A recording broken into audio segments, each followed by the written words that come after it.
Hello, hello, hello. How's everyone doing today? Music going? Go. How is everyone doing? Everyone's having a good day, I hope. Hope y'all enjoying your Tuesday. Your Tuesday. So how's everyone doing today? What are we doing today? We're doing CNC and stuff. You're gonna see me work on a CNC. We're gonna work on the Z of the CNC on this today. Yeah. It's a little chilly in here. I forgot. Normally I come out before I go live and I turn the heater on to high to get it warmed up in here. And I kind of forgot today. So it's only been like getting warm for like the past 15 minutes. So it's only like, it's almost 17C. It's almost 17C. We're getting there. We're getting there. We're getting there. No chips today. No chips. No chips. If you go to the store, you can get some chips. Although I was in Walmart yesterday. Walmart. So we're not talking like, you know, fruity, hoity-toity, pinky out. We're talking Walmart. 3 for $11 for bags of chips from like just Lay's, like regular Lay's potato chips. 3 bags. Not like the giant family bag, like the normal regular bags. 3 bags for $11. Like, no, no. We don't even need this today, I don't think. We're on the Z. We're working on the Z. Used to be for 3 for $5. Well, like last week it was 3 for $10, which is still stupid. But yeah, it normally used to be 3, like, Lunchables. The little Lunchables. I know we talked about this with when I was on with Creatrix Brit there. That Lunchables, like the little kid Lunchables. When I was a kid, you used to get them for like 99 cents each, right? They were like, you know, 3 for 3, 3 for 4. Now they're $5 each. It's like, ugh, I don't like it. So what are we doing today? We got a few different things today. Well, actually, no, we only got one thing today. We're building a CNC. But for giveaways today, a little bit different. We have an additional thing Jason has added to the pot. So normally every stream, you know, we give away a spool of Polymaker filament. Link in the video description, enter for your chance to win. But today and all future CNC streams, we also have an LDOmotors CNC starter kit to give away. So that means every CNC stream until we finish it, and hopefully something big at the end. But for now, every CNC stream from LDOmotors, we have an CNC starter kit to give away to one lucky winner. So what is a CNC starter kit? So if you go watch my unboxing video, which if I'm smart, I have linked in the description, and I'm not smart, so it's probably not linked in the description. It's tools. So it's stuff you would need if you already have a CNC. So if you don't have a CNC and you don't plan on getting a CNC, like I can't tell you not to enter, but you know, if you don't have a CNC, you're probably not going to be able to use a good chunk of this stuff.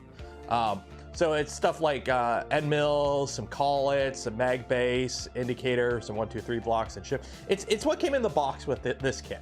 So it's a 1, 2, 3. The 1, 2, 3 blocks will be the most useful thing. Let's be honest. If you don't have a CNC, you'll probably get a use out of those. But it is a CNC starter kit. So if you don't really do any CNCing or machining of any sort, you're going to get limited use out of this. But if you do plan on getting into CNC or already have a CNC, there you go. So we're going to be giving away that at the end of the stream. So we'll do the draws for both of them at the end of the stream. And then on top of it, while you're down there entering, don't forget to like the smash button, subscribe if you're not subscribed, and if you want to help support the channel, the content I create, or the things I do, consider becoming a channel member, Patreon supporter, or gifting memberships to others. It goes a long way in supporting the channel. So where were we? Oh yeah, we were building this monolithic thing. Okay, so we got to put this all together. Look at all that. So there was something in here about the spacing. Where? Yeah, right there. Okay. Yeah. So we kind of started last week. We got one of the plates attached to one of the C channels. So we need to start stacking stuff essentially. So let's get everything sorted out here. Let me get my little helper box set up. You go there. I have limited room. I need to go buy like a little table, a little fold out table, so I don't have to like stack stuff when I'm looking for stuff. So all these printed parts, you can go there. There you go. You're doing a very good job there, Magneto. This box can go over here. There we go. And haha, there we go. Okay. So, why aren't you working? I don't know why this one doesn't want to work. Webcam. Deactivate. Activate.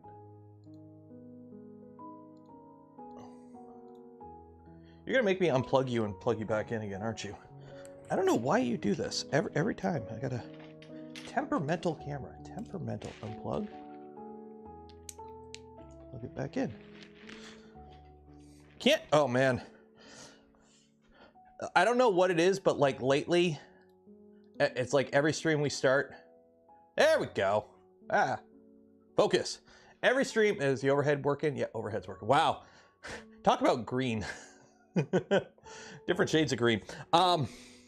This weekend was a complete write-off. I am so disappointed with this weekend. I wanted to get so much stuff done this weekend, get ahead of the game on a bunch of projects, and I did nothing this weekend. We had a long weekend because it was Family Day yesterday, which is like a Canadian holiday they gave us. They just made it up, but we had Family Day yesterday. And yeah, it did not go well. Okay, so how do these work? So install the Z rails on the lower carriages onto the C extrusions using the M310s. Okay, so we've done that. Use the printed rail alignment tool. I believe we use that too. There we go. Okay, place extrusions A and B face each other, creating an internal channel. Let's select extrusion D. Place extrusion D at the top of the column with the channel facing outwards, away from. Okay, so this goes like this. Okay, so you got the channel, the C channel, and it's facing outwards, and then there's an 18 millimeter gap here. Okay, so let's get some screws. But yeah, so on Friday, I think it was, I'm like, I'm gonna get started filming this week's video. So I filmed the intro and I'm like, hey, I'm gonna start editing it. And so I fire up DaVinci Resolve and my speed editor doesn't work. It just doesn't work. So I have been dealing with Brian from DaVinci we've been emailing back and forth trying to figure out why it don't work. And I don't know why it don't work. And he doesn't know why it doesn't work. So yeah. It's been kind of shit. It hasn't been fun. Okay. So we got 1, 2, 3, 4. Oh, gotta get my M5 T-nuts. But yeah, so my speed editor doesn't work, which you can edit in Resolve without the speed editor, but I'm so used to using it that like I can't remember any of the shortcuts that you used before, so I have to like edit like a Neanderthal. I hate it. So I had like no like incentive. Like, you know how like it's like, yeah, I'm gonna get this done, and then like, well, if I record stuff, then I gotta edit it, and I can't edit it right now, and then and then printer wrenching. That was a good chunk of this weekend, working on a few different printers. And then to top it all off, I go to bed last night and I come in from the garage, and you know, as I'm taking my little slippers off that I wear out here, I hear a fan, a computer fan, a bad computer fan. My Unraid server lives under the stairs, and the fan on the power supply is making such a racket that I can hear it upstairs. So yeah, this was a great weekend.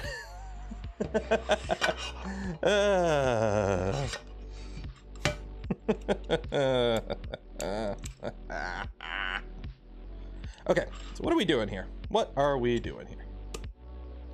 What are we doing here? So this goes like this. It faces outward. Is it outward it faces? It faces outward. Outward. Yeah, away from, wait, place facing outwards away from A and B. So which one's A and B? A and B.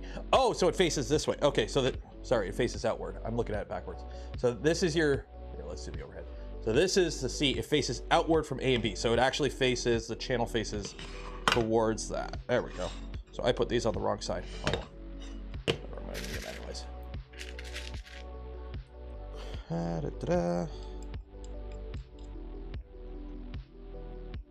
Let me turn on live chat so I can.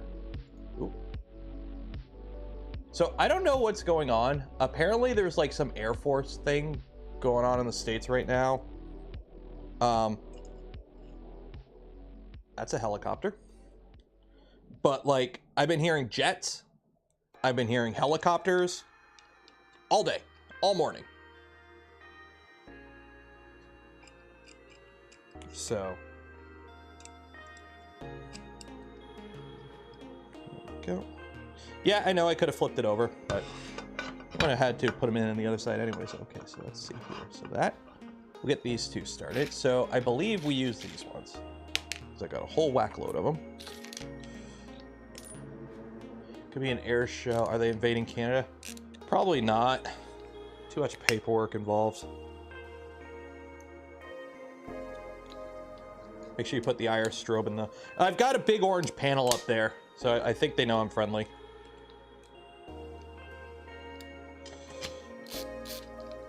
There's no bugs or androids here, so don't need to worry about them coming to bring democracy. Okay, I'm gonna line up these ones. Not enough oil in can. We actually have quite a bit of oil. The problem is our oil's kind of shit. It's locked up in tar sands, and it's really bacon. Why did I say bacon? I said bacon because somebody put bacon in chat. Canadian oil is only really valuable once oil's expensive, because the refining process is kind of crappy and expensive. Okay, so 18 mil. So what I've done is I've got these started. So this needs to be spaced out 18 millimeter. So this step down from this one. See, this is the part I don't like. See, when you're doing, what is it called in film? You never, the 180 rule, 180 rule. You're breaking the 180 rule here, okay? You got it, a picture of it where you got up, down, down. But on this one, it's the opposite. So don't break the 180, and then back here. Yeah, you broke the 180 rule. This image needs to be flipped. You need to flip this image. We don't want to break the 180 rule. Don't break the 180 rule. Has planned to defend itself should the U.S. come for Canada's delicious water. I mean, I live next to, I live in the Great Lakes watershed. So we're kind of connected. I mean, I could see America from my house, eh? I mean, technically I can. I can see Detroit. Well, I can see buildings in Detroit. Okay. So 18 mil is right.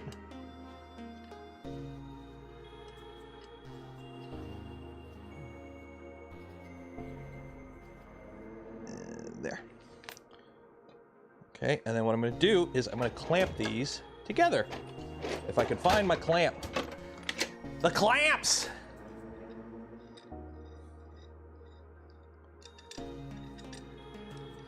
Give Michigan back? I like Michigan. Well, most of Michigan. The UP's nice. So the reason I'm clamping them together is so that when I tighten these, they're actually tight. Like that, because this I've already, like, this C extrusion is parallel to this, or perpendicular, because it goes like that. So this needs to be tight to that, so that's our reference point. So that is, how close to 18 do you guys want to be? How close to 18 are we shooting for here? Like, are we shooting for 18?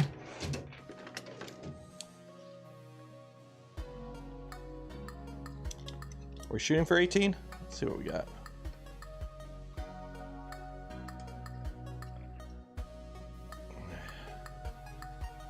.16 millimeters. Can we live with 4 thou if we're out 4 thou? I think we're okay. I think we're okay. Okay. So that's tight to that. So let's get this tight.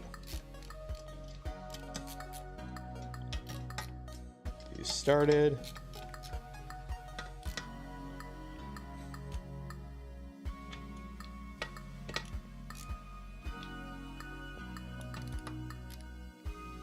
Ultimate precision or nothing.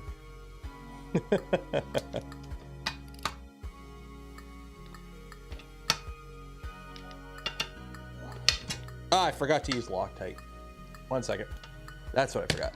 I forgot the Loctite. Oh no! Where is the Loctite? Oh no! Oh, here it is.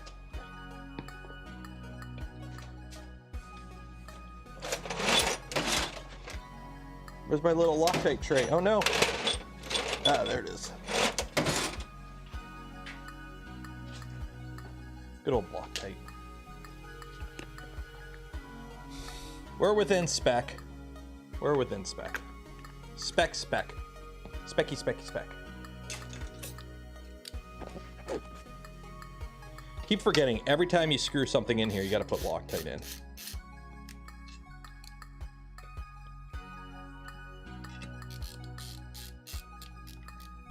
You think printing Milo parts at CF ABS? I've done that. I've got some of my motor mounts are polycarbonate, some are glass filled ABS, and some is carbon fiber nylon. So I've got a few different setups. I basically printed each of the motor mounts in a different plastic to see how they perform long term. But you should be okay with CF ABS. Just be careful. You're probably going to want to print a little hotter than normal, simply for the fact that you're going to lose layer adhesion. Anytime you print anything in a filled plastic, you lose layer adhesion. Because remember, carbon fiber doesn't stick to carbon fiber. Glitter doesn't stick to glitter. Glass doesn't stick to glass unless it's molten. So if you're adding stuff to your filament to increase your rigidity of it, you only increase your rigidity in the XY. You actually lose strength in the Z usually. That's why something like carbon fiber PETG is really nice, because PETG already has really good layer adhesion, so you don't lose as much if you fill it with carbon fiber, essentially. There we go.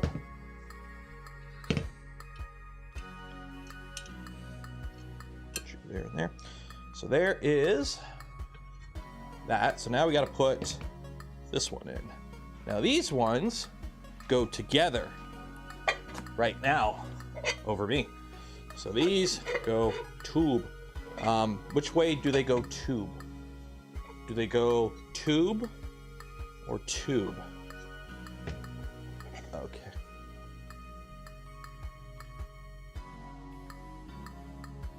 Place A and B facing each other, create an internal channel. This is where the ballast box can be installed. Later, come down. Okay, so the question is, where is the split? Does it go with, if this is like this, I'll do the overhead view. So we got the two halves here. Does it go like this? Or does it go like this? The seam is along the FMJ. Okay, so it goes like this. That makes the most sense because the seam's gonna be the weakest point, so at least you have the plates holding it together. Okay, don't get locked in on your plastic parts. Yep, we know. Okay, so this goes like that. Yeah, that makes the most sense. Okay, that makes the most sense. And then this flat part right here is what lines up this. So what I'm gonna do is we're gonna put our little handy dandy helper there. And by handy dandy helper, I mean my 1, 2, 3 block. Now, why am I putting a 1, 2, 3 block on here? Well, it's quite simple. It gives us a rigid stop so that when we go to line this up, we can butt it up against something that's flat to it. It makes it easier. Because science.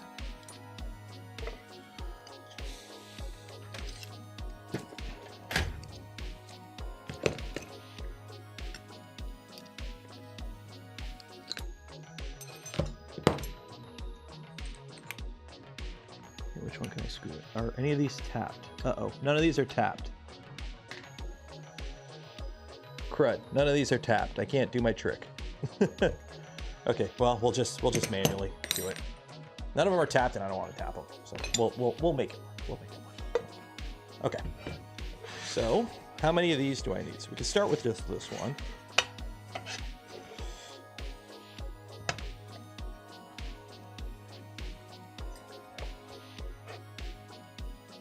Right about there. I'm gonna try something here. I want to try something here.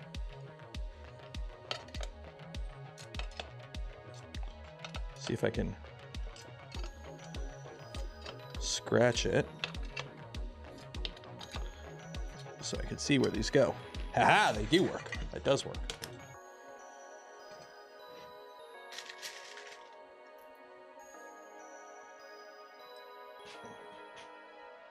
You guys can enjoy my super awesome white balance. In terms of white balance, we don't have no white balance.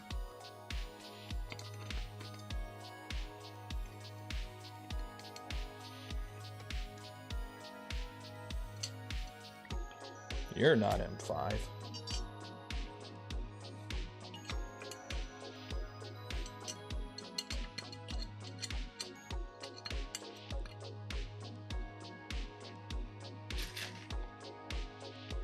Looks like you have my winter plumage on. That's because it is winter, and it's actually not too bad out here. It's warmed up to 18 now, but it was like 16 like just before going live.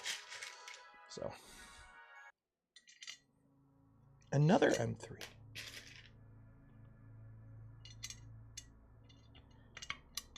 But yeah, back to Resolve. The last bit of advice he gave me, because we've done a whole bunch of trying to figure out why the speed editor doesn't work. For those that don't know what the speed editor is, it's just a little, like, it's got keys on it and a little knob. It just makes easier to edit, right? Because I hate editing. Anything that makes it easier, I like. So the problem is we've gone through all the troubleshooting, and then they're like, okay, can you try it on another computer? And I'm like I could put Resolve on my wife's computer. It's an old i5 system, but it's like, I could do that. So I did that, and guess what? It works on that computer. So it's an issue with my computer itself. So you know what? We've tried a bunch of like driver things. So you know what the current next tip he told me to try? Just uninstall Windows and reinstall Windows and see if that fixes it. It's like, yeah, just completely reinstall your OS. Just wipe everything and start over. Because it works on another computer, so it's obviously a Windows problem. I'm like, I know it's a Windows problem, but I don't want to have to reinstall Windows.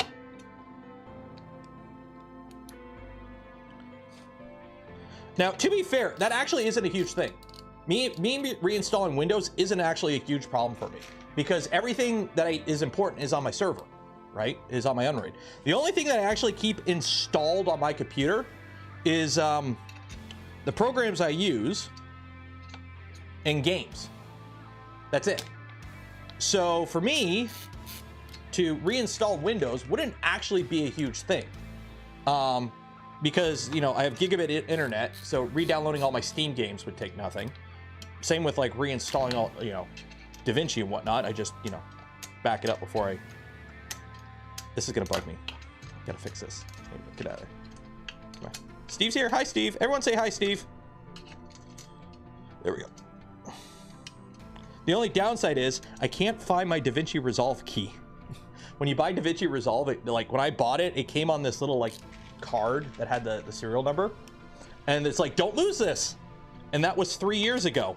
Guess who lost it? Now here's the thing. I know I took a picture of it on my phone. The problem is I don't know if it's the phone I have now or my old phone, and I have 100 gigabytes of images and videos backed up to my Google Drive that I got to now scrub through to try and find that image that I took of and I don't know when I took it. Because it's not like I was smart and I took it when I received the license, right? So I can just, you know, search by date. Oh, I bought it in, you know, 2011 in October. Just look up that. No, I had lost it, and then I found it later, and then I'm like, I should take a picture of this, so that way if I lose it again, I'll have the key. I'll have the serial number. So I did that, and then I lost it again, and I don't know when I took the picture. And I'm like, it's on the cloud. The image is on the cloud, but it's in my normal photo album. So I have to go through my entire photo album to try and find the image of me just, you know, me taking a picture of a card. Yeah, not fun.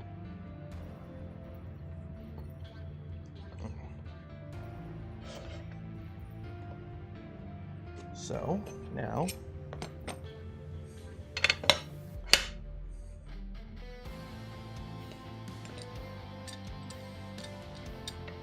try not to scratch the finish on this.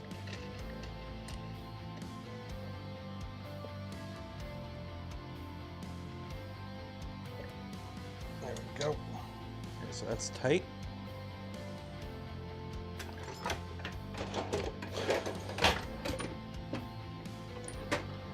Where did, oh, there you are. There you are. Get my Lixie, a little.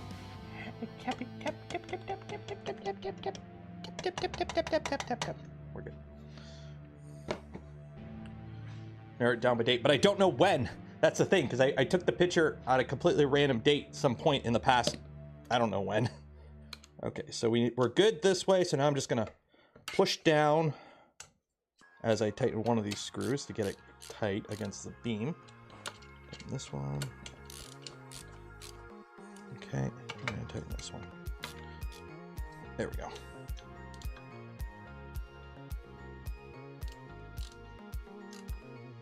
For Windows Key and Google Photos. Actually, that's right. They have AI search now, right? So it should be able to. Would it be not important? Well, no. Okay. So for the reference, the only references I have for, you could see here, these two back extrusions align with the top of this extrusion, because there's no actual reference on the bottom here because the plate overhangs it, because this plate now attaches to the X.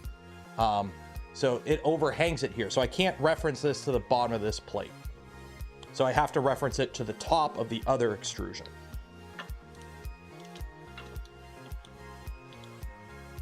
So that's the thing with this kind of stuff. It's everyone here at some point, if you are serious about manufacturing in any way, you should take a metrology class. Everyone should take a metrology class if you ever get the chance. When was the last installed DaVinci? Whenever I redid my computer, but I don't know when that was. Because I've reinstalled DaVinci several times. Because you can uninstall it and reinstall it within the same instance of Windows, and it remembers the CD key. Okay?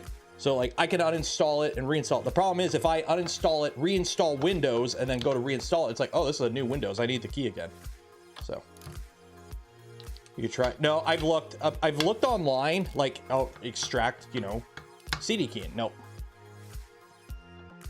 Try using SFC to repair Windows before you do a reinstall.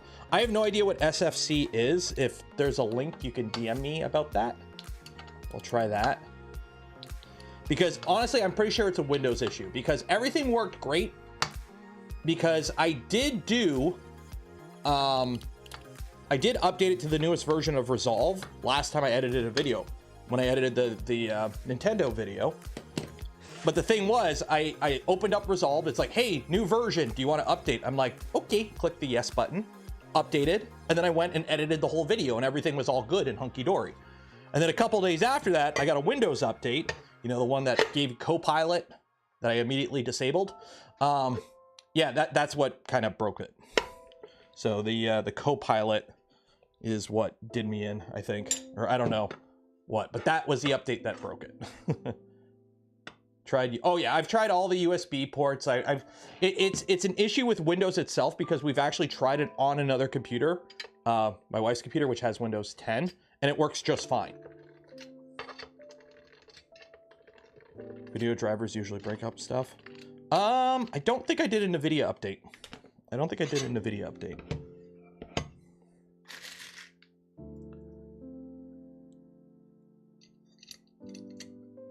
Well, I emailed, I told the Brian from DaVinci, which if you're watching, Brian, you're a good dude. Thanks for helping out. I'm like, hey, yeah, I know you told me to reinstall it, but I kind of lost my CD key. Here's my receipt of purchase. Can you hook a brother up and give me a new CD key? Like it's not like I'm trying to scam you. I legit can't find my key, and I don't want to pay another $400 for another license. because I kind of, yeah, DaVinci has a free version, but it lacks GPU acceleration, which kind of sucks when you're editing like 4K videos and whatnot.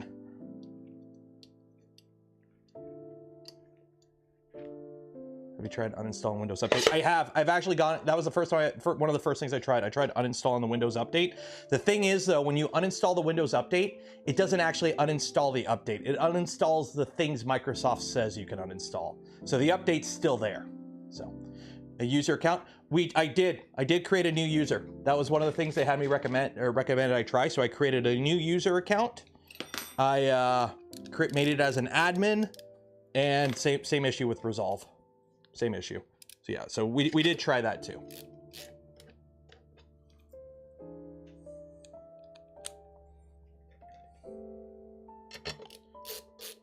Whatever the last NVIDIA driver. You know what? That might be a good idea. Maybe I should do a DDU. Delete my NVIDIA driver and install an older one. Have you tried restore points? I have not. That's something I've never. I don't think I have restore points set up, to be honest. I've never really looked into that. Like, does Windows 11 automatically have restore points set up? Because that's, have you tried motherboard drivers? Well, here's the thing. I never had motherboard drivers. I just, when I rebuilt the computer, because I picked up a 3950X like a year or so ago, and I got a new motherboard for it. So I reinstalled Windows at that point, right? Because it was a brand new computer. Well, new motherboard. And I just left whatever the Windows drivers for like the motherboard and everything. I didn't actually install any of the motherboard drivers or the chipset drivers or anything. I just left Windows do it. So after I started getting this issue, I went and installed all the chipset drivers and the motherboard drivers, and I updated the BIOS, and I did all that, and it did nothing. It still has that issue. So, okay, so put these together.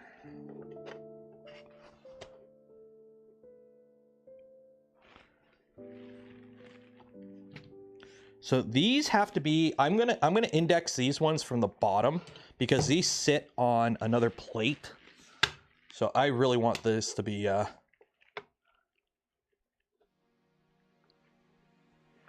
Yeah.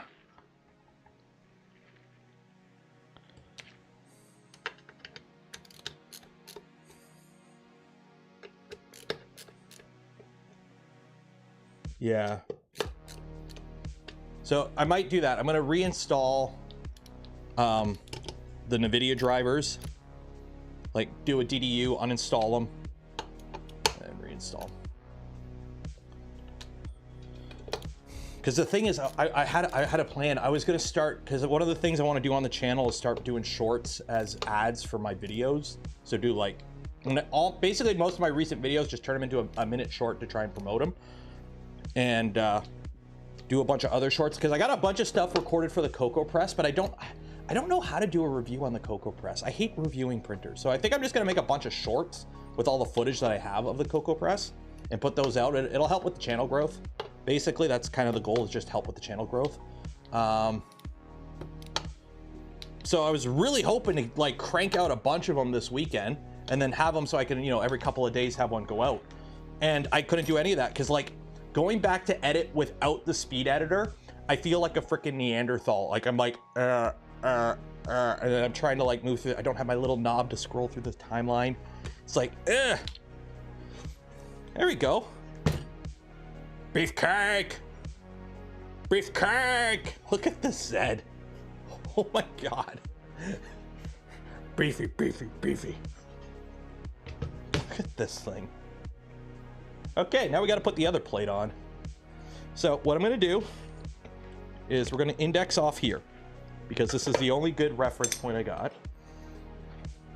Also, you may be wondering why I have this screw with this giant plate through it. It's because I couldn't find a washer that would work. So I'm using this giant plate as my washer. Which one of these is tapped? That one is tapped.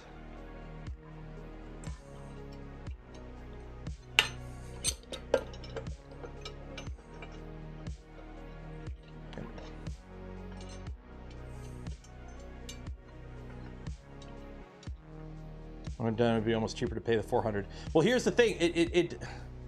if I get a new license, it just reinstalls DaVinci and we're still where we're at. I have to reinstall Windows. So I'm still doing that anyways. Have you tried turning it off? The thing is though, I had an issue with Resolve before, where if you remember, there was a period there, whenever I put a video out, there would be random like blank scenes. Like the video would come out and there would just be random, like you'd be watching it and then the screen would just like do that for a second, like midway through the video, you would just have that. And it was a rendering issue and I couldn't figure out what was causing it. And after dealing with it for like 2 months, I just reinstalled Windows on the computer and it went away. So that stuff happens. There's the other plate. Okay, so here's the other plate. So the plan is we got a reference point here. Line that up there, and bolt this in. Easy peasy, lemony squeezy. So what I'm gonna do is be very smart here.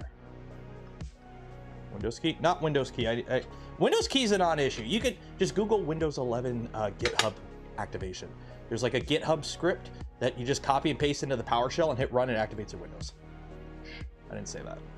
In GTA, in Minecraft. So yeah.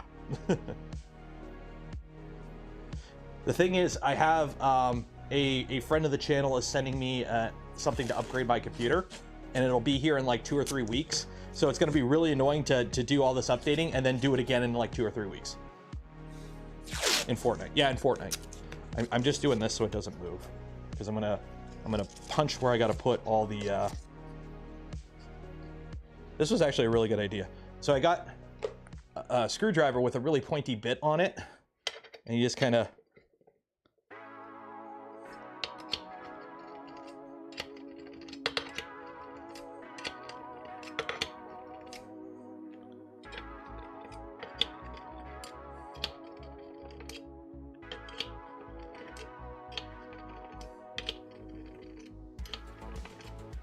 Yeah, it's kind of funny how easy, like, I remember back in the day, like, who here had that one Windows XP license that everyone had?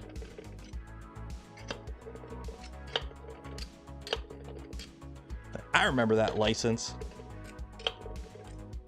And now Microsoft really doesn't care, because it's like, yeah, you can use it for free, we'll just watermark it. If you go ahead and activate it using some random activator, yeah, it'll still work, we really don't care. Just buy stuff on our store and use our AI so we can make tons of money. Okay, so these ones are already in, so I'll just line them up.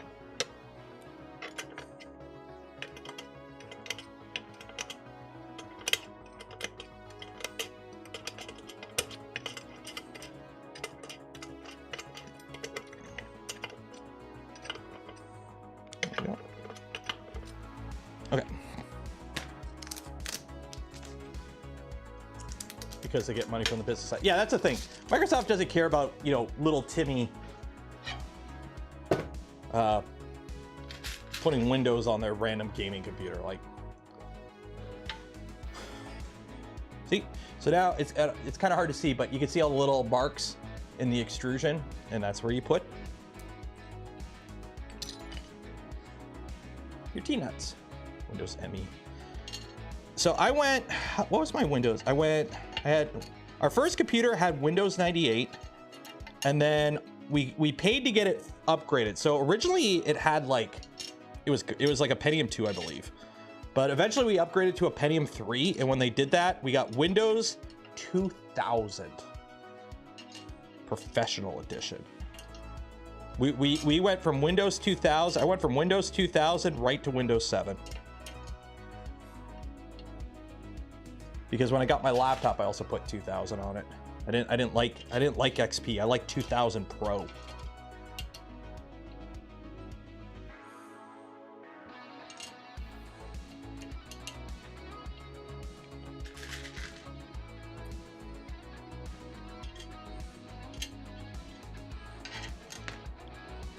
Why do I have so many of these M3 mixes? ME. You know what's funny? If you look at there's like, you know how you can find those videos that are like operating system use by years. ME was not used that much for that long. Like, I know everyone shits on ME, but if you actually look up how like long ME was actually like around for and how many people actually installed it, it's like nothing. Like, not a lot of people used it.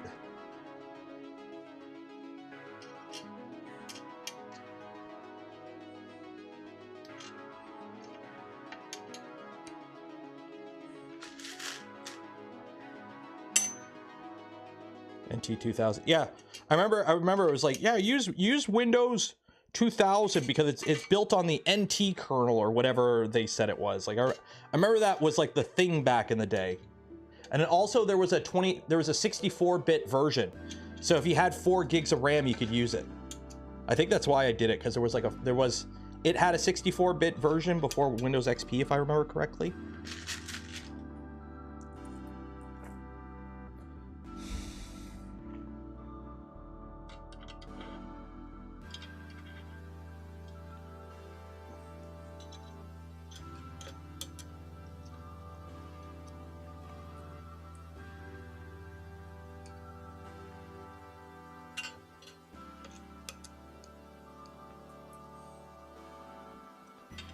This is so exciting watching me put nuts in slots.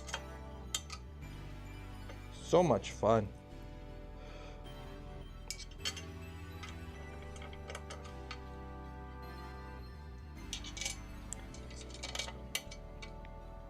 How far did Steve get in his build?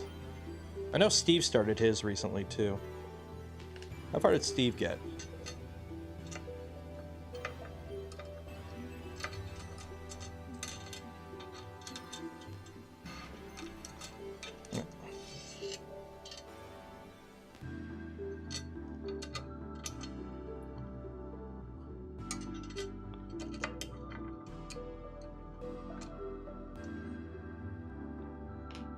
Steve did a 1-day marathon. Oh! Switch between game and studio drivers. Sometimes to break the game on the first one. I've never had actually issues in game drivers with NVIDIA. But I probably should switch over to studio ones. Just for the stability that they offer. Basically, for those that don't know, with NVIDIA drivers, the studio drivers are like the LTS version of the drivers. So they don't have like the newest feature, but they're like the most tested one. So considering my computer is also I use it for work, because that's totally why I have, you know, I'm upgrading the video card again. That's why. Although I really need to get a new monitor. I think I'm finally at the point where 1080p is starting to become like, I should probably upgrade from 1080p. Problem is I don't want to upgrade from 1080p, because if gaming at 1080p, you could just crank all the settings and get great frame rates still. It's like you get all the fancy effects.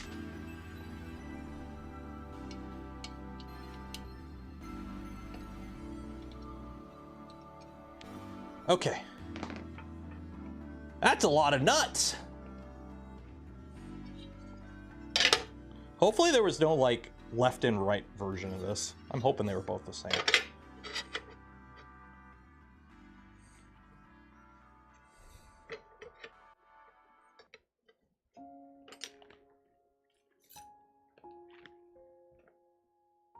Keep it at 14. Well, also editing. DaVinci only really works on, at least unless they've updated it, it only really works on one monitor.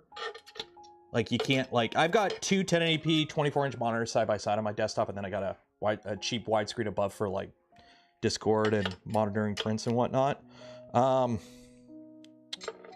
it'd be nice to have a 1440p for editing, but for gaming, yeah, 1080p is fine. Like, if I was gonna upgrade, I would go to 1440p. I would get a 27-inch 1440p, but it would have to be high refresh rate, because I couldn't go back to not high free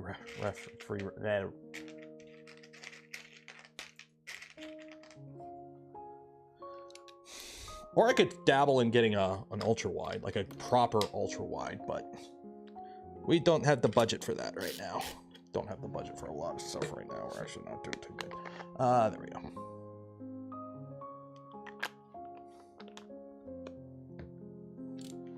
It does work with two monitors the way you need. Oh, it does? Okay. I haven't really played around with it with dual monitor more. I remember when I first started using it, they're like, yeah, it doesn't support dual monitor, so they might have added it. 14 are pretty cheap. Yeah. Thing is, it's got to be good colors, because that's the problem my current monitor has. If I was going to upgrade my monitor, it's good for what I do, but it's not like a color accurate monitor. That's, although I don't do color balancing in my videos anyways, so let's be honest. I don't. The closest thing I get is the videos from Smurf. It came out really yellow, so I played around with the coloring. I went from like, I dropped it down to like, what is it, like 4500K or something like that. Or I increased it. I can't remember what I did. They looked like I was filming a movie in Mexico. I totally grabbed the wrong screw there. 1 second. You are not the right screw.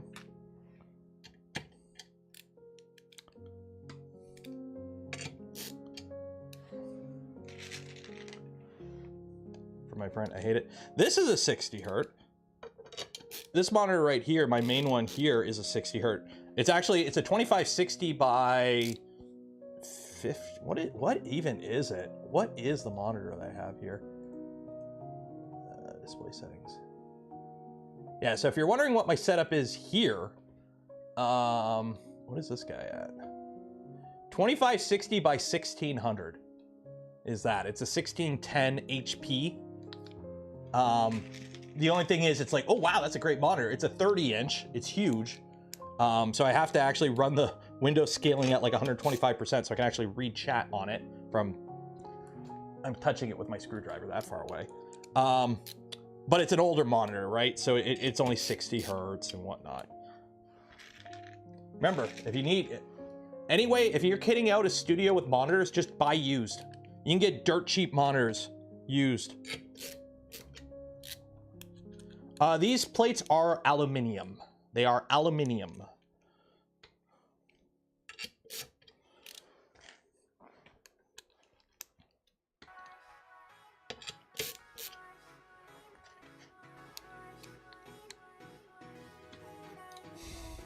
Bit mad when a Pi 5 can run two. Oh, yeah, like my desktop has a 3080 in it. I could run anything I hook up to it, basically. But the base model MacBook Pro can only run one external monitor. Yeah, I could do USB-C or HDMI, but it's or, not and. What did you miss? We are putting screws into a plate. It is super exciting. I wish I had an electric screwdriver for this.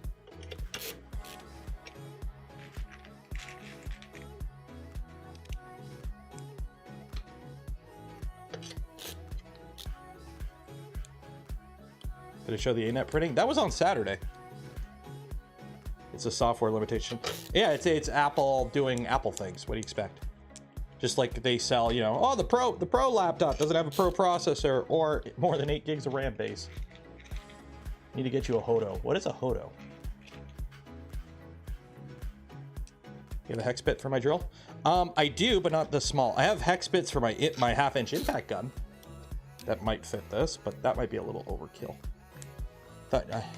I do have an electric screwdriver, but the problem is it's one of those like ES126 ones, and let's be honest, they don't have any balls. They would not be able to drive. They could barely do M3 screws, let alone M5s. Turn the compressor on, we'll be fine. I could.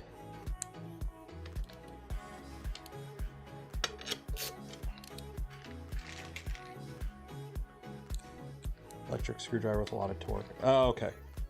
Problem is, I don't want to use like one of the crazy electric ones because I don't want to. About Max heard in YouTube videos, it's Chinese whisperers at best. What do you mean knowledge about Max you heard in YouTube videos? I mean, if the knowledge that they said in the video is real, like, then how is it that? Yeah, I'm using thread lock. That's, if you see what I'm doing here, I've got a little thing with thread lock in it. Well, Vibratite.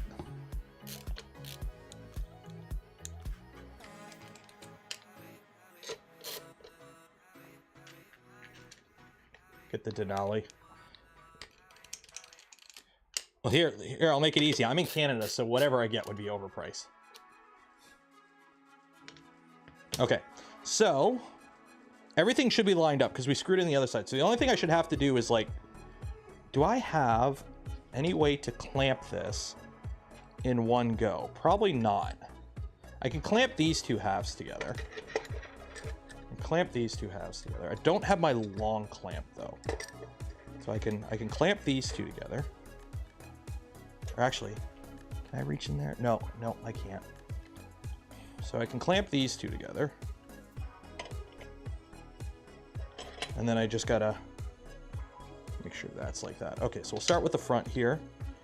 So the fun part is we gotta line this up. So get my tappy tap device.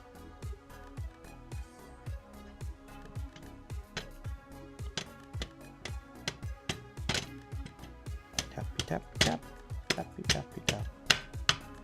Because the goal is have this surface parallel to the top of this 1, 2, 3 block.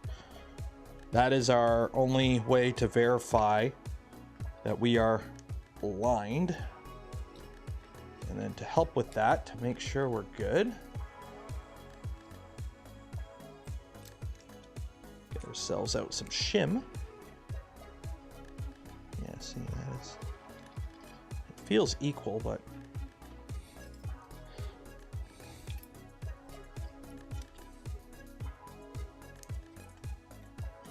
there we go.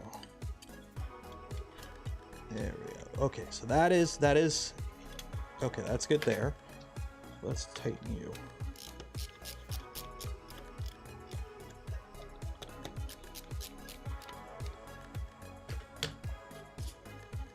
Shim is your friend. These are called this is feeler gauge. Go get one. Like seriously, feeler gauges are stupid cheap and they're super handy to have. You don't need a fancy one.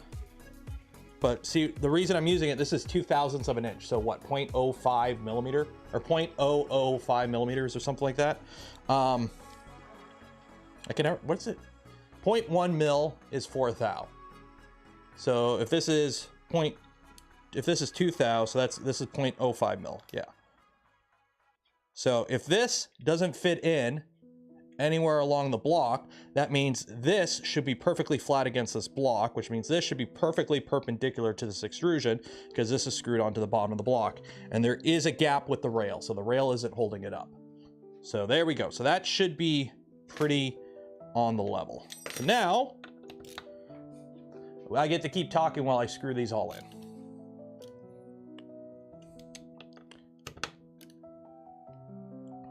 Thou shalt not use inches. I mean, if you own a car in North America, the mold that was used to make the plastic parts on your car was built in inches. Also, if you own a Subaru, yeah, the mold for your lights was built in inches because I built that mold. If you own a Starlink terminal, that mold was built in inches. It may have been designed in metric, but it was built in inches. If you got, yeah, a good chunk of it, put it that way. Original A9 24. I haven't made that video yet, Steve.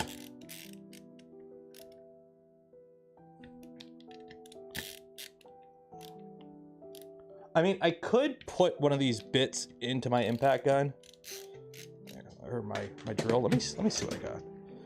What am I working with here? Do I have a hex bit that'll fit this? No. I'm not going to put my LTT store bits into the...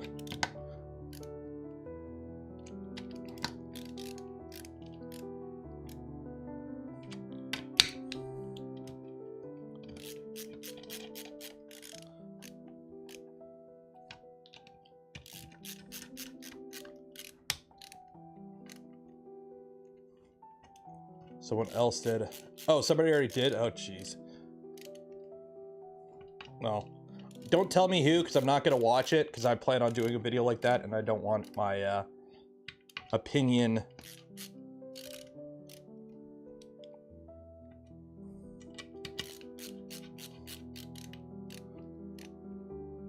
Yeah, see, the thing is, with the whole freedom units and inches and metric, I'm Canadian, so we use both. I am 5'9".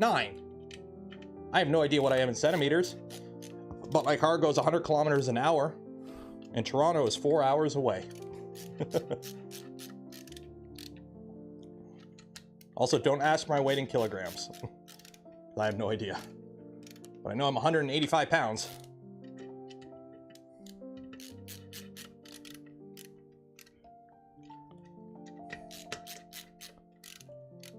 Is this a metric house? The house is built in inches.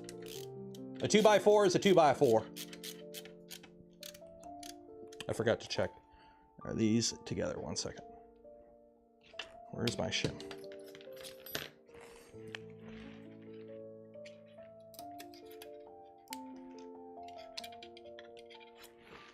I don't like that. I don't like that. Oh well. Is what it is.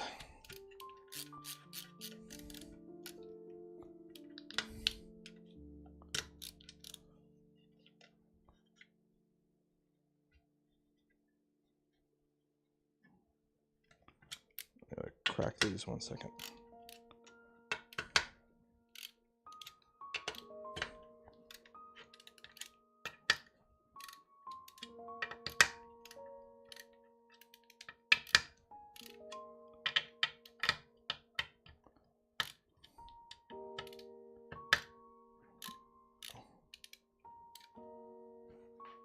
Okay, I need to... Do I have a bigger clamp? I know I have one downstairs, but I don't think I brought it out here. Yeah, I don't think I brought it out here. I used to have like one of those like big clamps, but I don't think it's out here. Yeah. So I was hoping I'd be able to squish this all together, but I don't actually need you anymore. So let's get rid of you.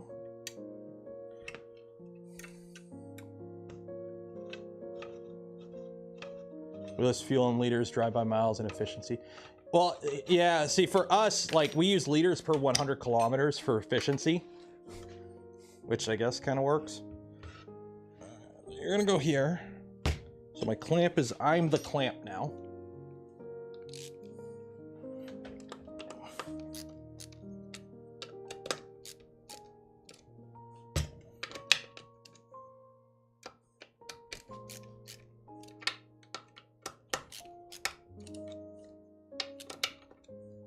Now push these down like this.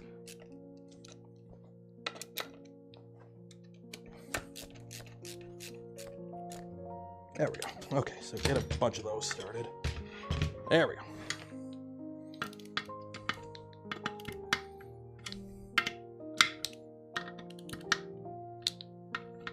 This isn't the tool head, this is just the Z axis.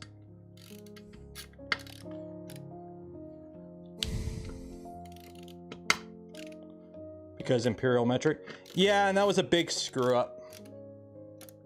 NASA, for those that are like, oh, well, you didn't land on the moon with your inch. Yeah, NASA uses metric. Like,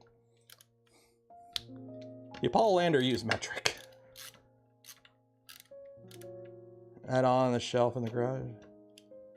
What? Not bad. The P1P's been out here for a month, but it's probably going back in. Once I get the Mark IV in an enclosure, it's probably gonna replace that.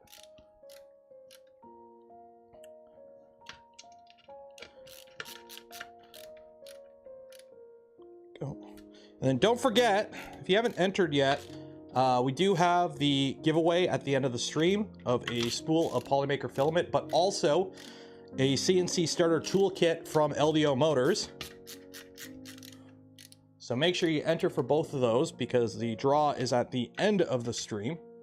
And the CNC starter kit is tools. Remember, it's tools that you would use with the CNC, so end mills and whatnot.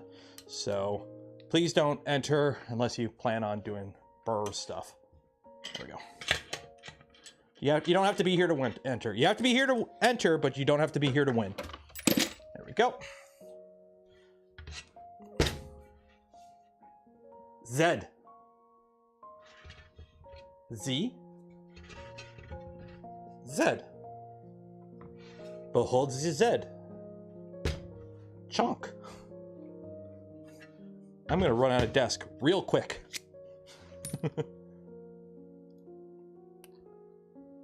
What is a Hodo screwdriver? Ooh. Okay. Okay, so that's all that. So we put all that on. Okay, turn your half-assembled column over and repeat with the other. Take care to line up the second with the first. Loosely bolt the second into place and push the base of the against the known flat surface. Yep, I just did that. Tighten the second FMJ while it's in position. Yep, so we've done that. So we're good there. Okay, cutouts on the FMJ are fitted for cable hooks and drag chain mount. This can be done now or later when routing cabling. We will do this part later.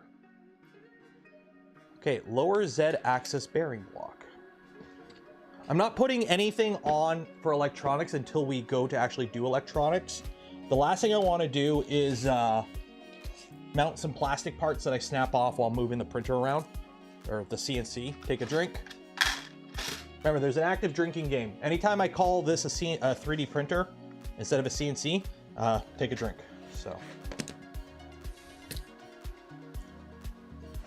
okay. So now we need the 608 bearing block. Where's that printed part? Over here.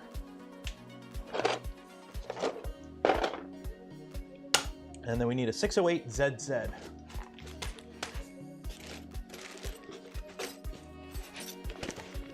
By the way, it is absolutely hilarious because every now and then I get what I'm assuming is an American in chat who posts a comment on my videos. It's like, why do you call it Z? You're not British. And it's like, and you're uneducated because we also call it Z in Canada. There we go. So we put the bearing in there. It is slightly loose, but it's just retaining, so it ain't going anywhere. That bolts to the bottom with M5 12s. That's why it's tapped down there. That makes sense. Hello, Ostdeutschland. Guten Morgen. Okay, so M5 12s. M5 12s. Yeah, it's Commonwealth country.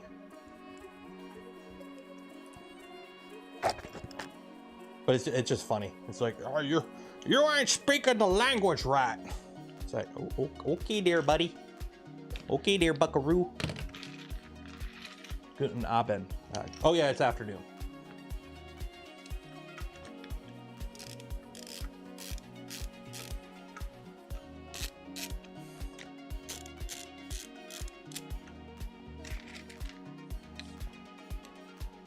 Well, what is it? Is Guten Morgen is good morning.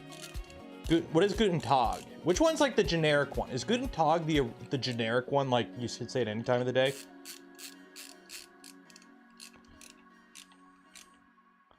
I forgot to use the Loctite.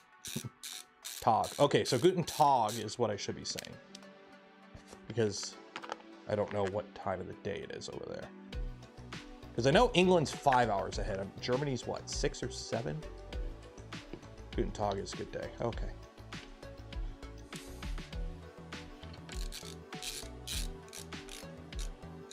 How do you pronounce soldier? Oh, solder. It's solder.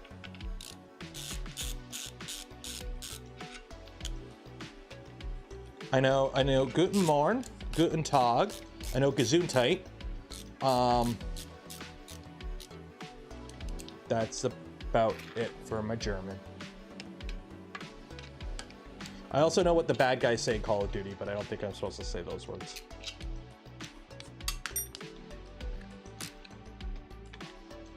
Also, it dates me because I think of Call of Duty, I still think of World War II games.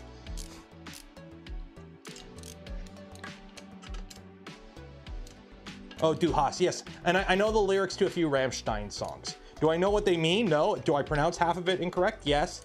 But I do know some Rammstein. There we go. Okay. So that is attached. There. We've attached the bottom block. And then we have the ballast box designed to house a damping load such as sand or epoxy granite. It is not a requirement, but it is recommended. So that just kind of slides in there, I guess. I haven't filled it with anything yet. I will at some point, but I guess that just goes in like that. It doesn't really attach to anything. It just goes in like that, I guess. Okay. You think there would be like one screw to hold it in place just to prevent it from like falling out if you ever flip the machine over, but I guess not. Okay.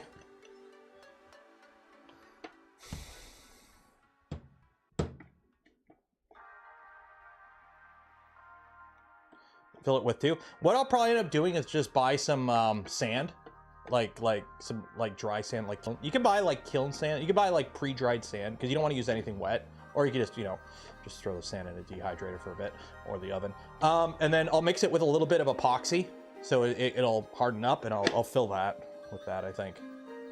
JB Weld. That's a lot of JB Weld. Okay, I'm not gonna put the lid on.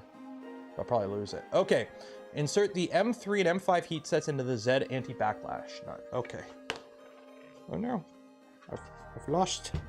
I've lost. You know what I do? Prevent you from going on little adventures. Where are you? Oh no! Where'd it go? Did I lose it? Oh no, I lost my super glue. Oh no. Oh no, I lost my super glue. Shoot. Can you use Loctite as a super glue? I don't know, whatever. Okay, so we gotta put this together. So where's that printed part? Here it is, okay. So I've got to plug in a few things. I'm gonna have to plug in.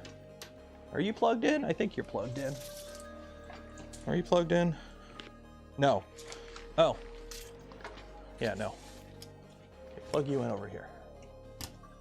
There we go. Plug that in. I'm also gonna need you. You can come over here. Plug you in. Actually, get you clamped down first, so we don't lose you, because that would be bad. I have a little clamp, but I don't know where I put my little clamp. Little clamp. Here's my little clamp. Hopefully this fits.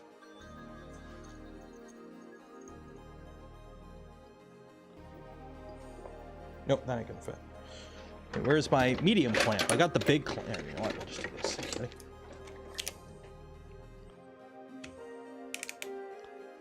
There we go. On.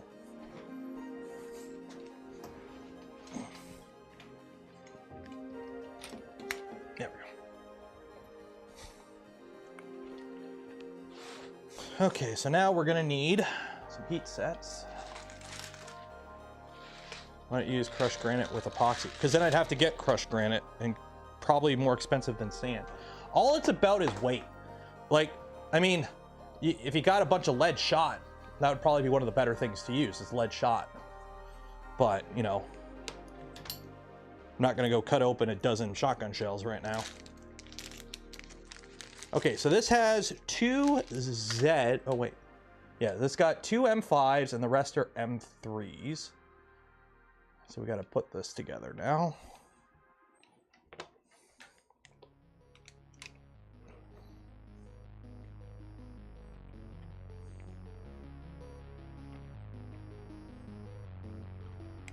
Tungsten shot is denser. Yeah, but it's gonna be more expensive. That's the thing. It's like you want to use something that's not crazy expensive for this. I mean, you could, but it's just weight. So yeah, you could go crazy and use something like really super dense. Go on Amazon, buy yourself one of those tungsten cubes and cut it up.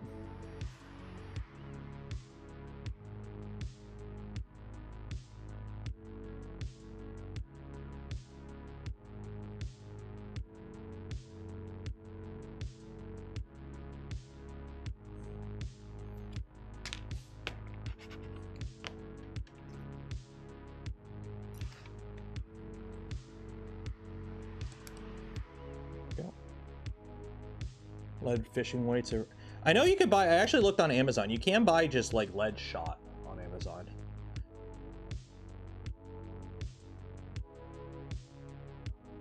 Find old roofing lead. We don't use roofing lead here.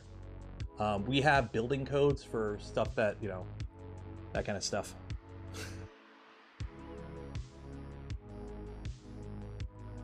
Did they ever use roofing lead here? Was that ever a thing here? I have no idea.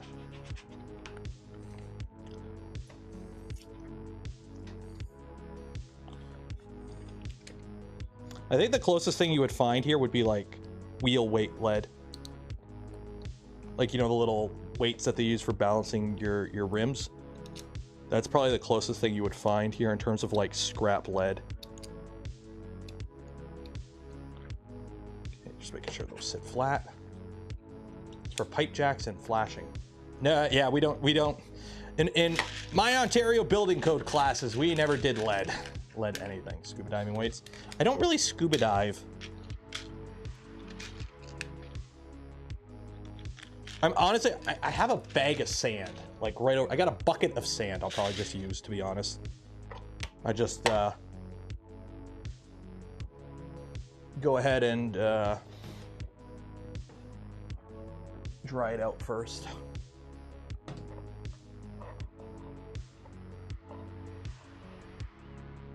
Like, why is this so hot? I'm like, oh, because I'm holding it down where the 5mm heat sets are.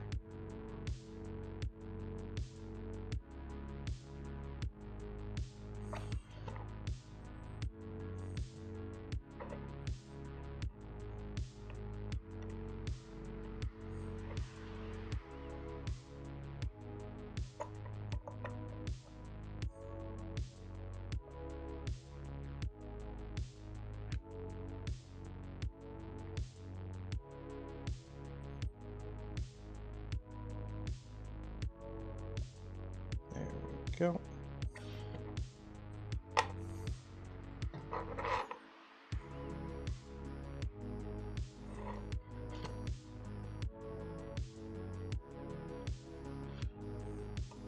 Well, for those in chat saying tungsten, the PO box is available, so if you want to send a bunch of tungsten to it, go ahead. But I will not be self-sourcing tungsten for the weight.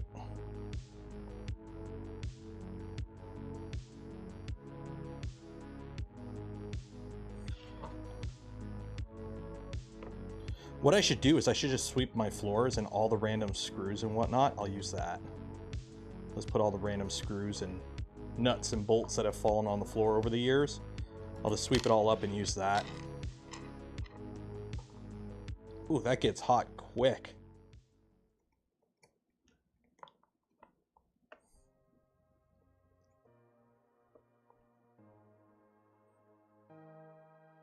Bamboo poop acceptable? No. It ain't got weight to it. It's really fluffy. There we go. Now I gotta let it cool because I gotta drill it out. So I believe it was M5. Yeah, just the core of a neutron star. Who DM'd me?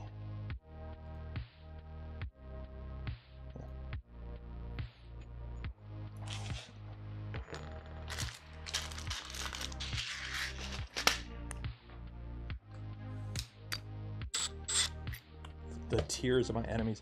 I don't have enemies. I don't have enemies. That would require I have enemies.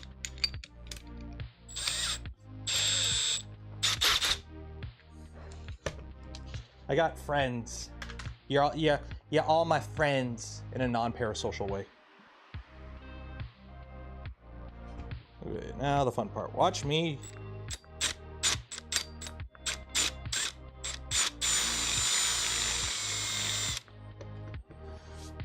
I just run a 10mm reamer through it after, just because when you end up melting, the heat sets in, they kind of like bulge plastic into the middle. So I just run the heat set, or run a reamer through it just to clean them up. So when I go to put, probably shouldn't have my face so close to this. Put this guy in.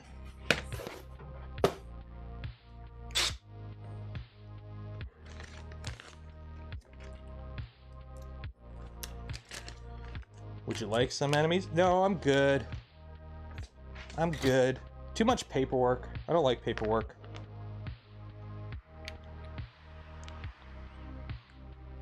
Although I did get my first threat the other day. That was fun.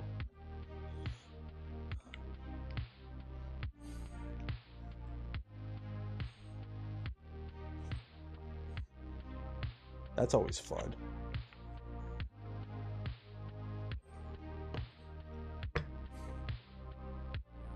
Okay.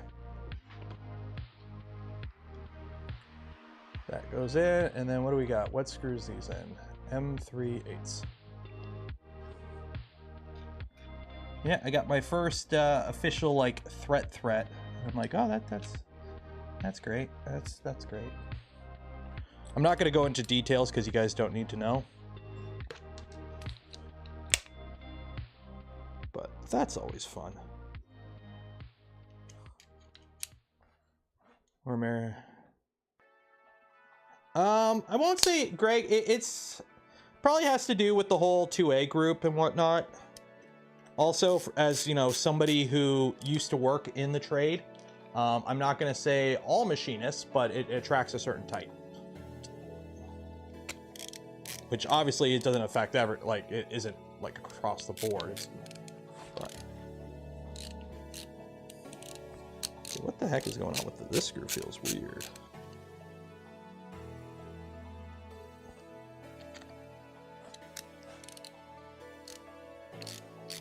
There.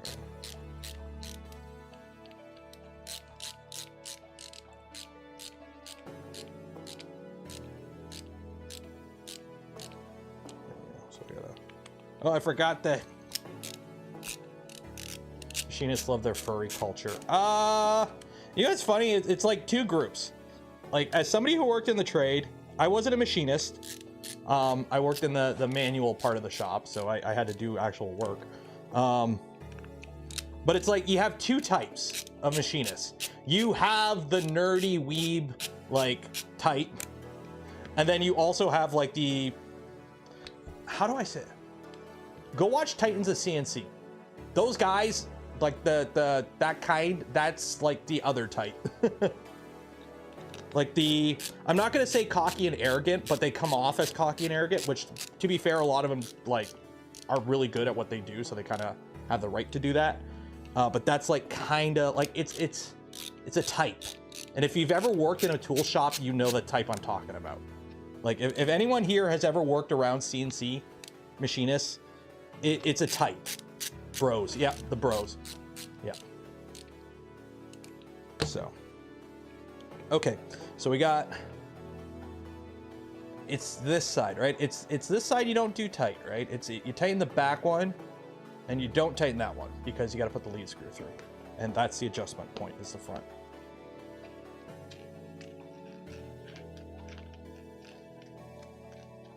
Have big egos? Yeah, too. But it's funny, it's like there's two groups. You either have super awesome nerdy people, or you have that. And the funny thing is, like, it's the same in the army too. Everyone in the army is a nerd.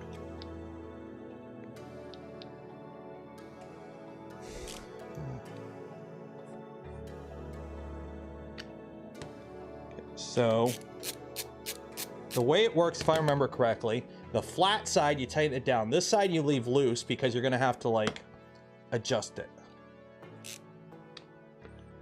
What we're gonna do is get that going loose. There we go. Now I gotta grab the rod. Behold the rod! Put a little something something on it.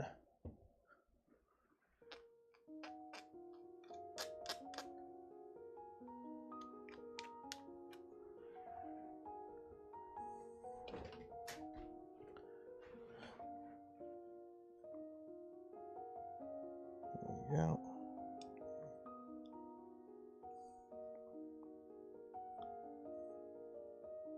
So now I lost my little Allen key for this. I'm gonna have to use this, which kind of sucks, but it is what it is.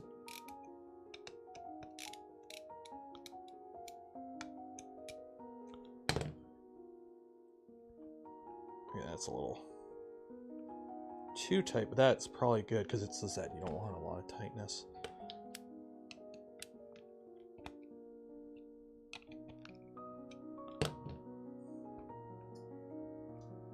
There we go.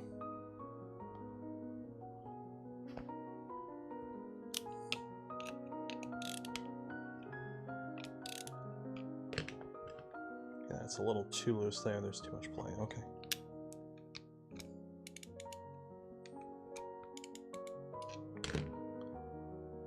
There we go. Okay, that's good. Okay. Insert the lead screw into the backlight and preload using the same technique for the XY. Okay. And we put the locking collar on the bottom. And these locking collars come with Loctite already pre-applied.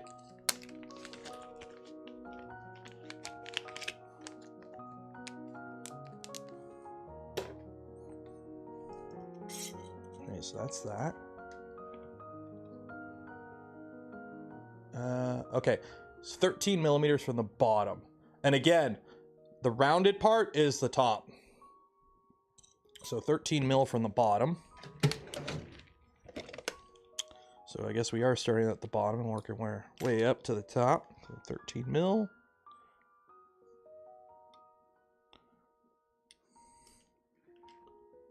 There we go. So we'll just line that up.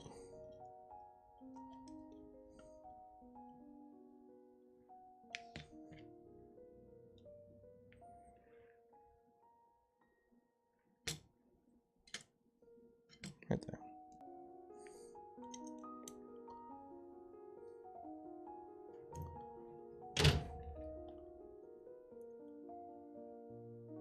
Here for the CNC and 3D printing content, not politics. Where did I bring in politics?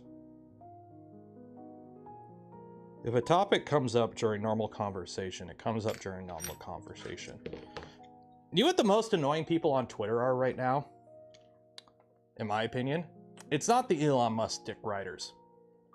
It's the people that do nothing but complain about the Elon Musk himself that are the most annoying. It's like, because I could block all the dick riders. It's easy.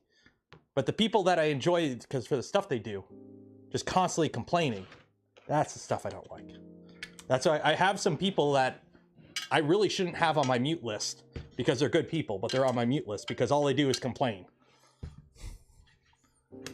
So anyways, about DaVinci Resolve and why it's annoying me. Okay, so we got that locked in, 13 from the bottom. We got to put 2 of these, install the Z rails with only the lower Z carriages installed in the C extrusion using, wait, what? Install the Z rails only onto the, with only the lower carriages using M310. Oh, we've already put these on. Okay. Okay. Okay, so just put the bottom 2 on, I guess. Okay. So let me grab 2. These. Now, these again, as I covered in the very first stream, are all pre-lubed and everything. So I should be able to just slide these right on. 1.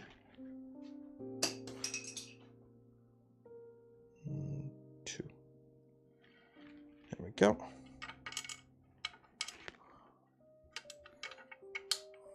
Okay. And then place the lead screw with the locking collar at the bottom of the bearing in the Z. The curved surface of the back end, anti-backlash nut should face upward. Okay. So I'm assuming that these nuts are going to be there. And this goes in like that. Okay. I should probably have this down more. Yeah, just don't feed the trolls. And Twitter's gotten really bad ever since they started paying out engagement. The website has gone to, like, it's already gone to shit. Let's be honest, but it's still, you know, better than the alternatives. If the alternatives were any better, we'd be on them. But now you have people just farming, like purposely posting rage bait. And I don't know about you youngins, but trolling is an art. Trolling is a art. And y'all don't, like, you youngins don't understand that people are trolling you and rage baiting you, and you keep falling for it. And they keep making money off of you because y'all are dumb and keep falling for it, engaging with them. So stop. Okay, and then the upper 2 go above it. Okay, that makes sense. Grab my other blocks. Taylor Lamas. Cheers and appreciate it, $5. It's my birthday. Thank you for the amazing content. Cheers, happy birthday, everyone. At Taylor Lamas in chat, wish them a happy birthday.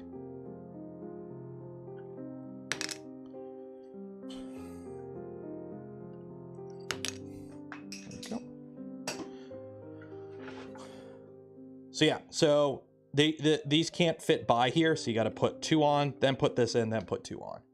There we go.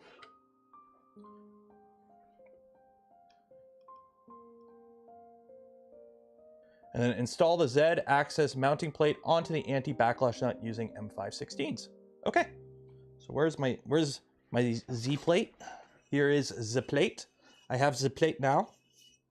And it looks like going off of the picture here. BF Dennis gifted 5 community memberships. Cheers and appreciate it.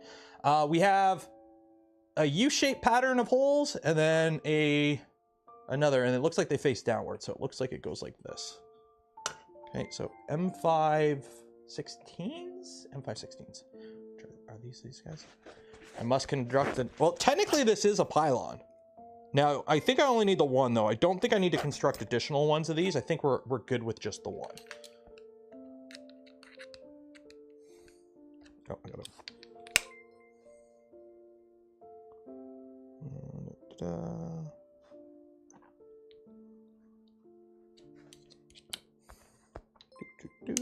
There we go. Okay.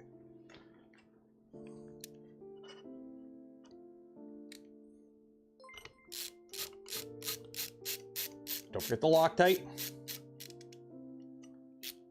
So I'm getting them started, but I'm not actually tightening it because I got to get all the carriages in as well. So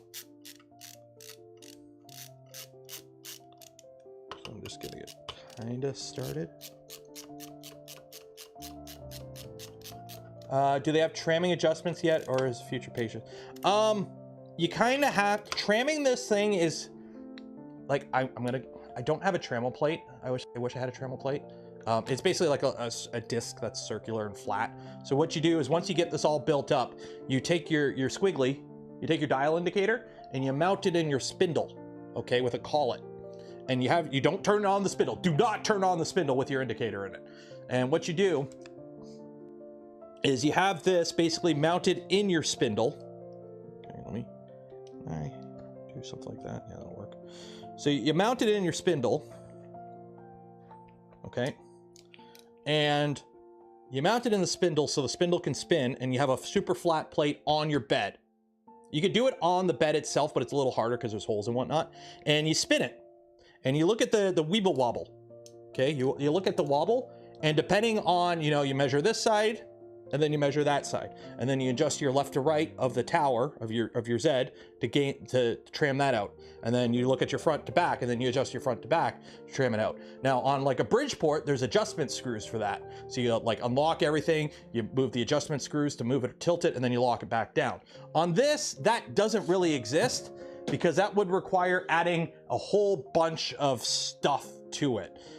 So essentially, what you kind of have to do, you kind of have to shim it, I think.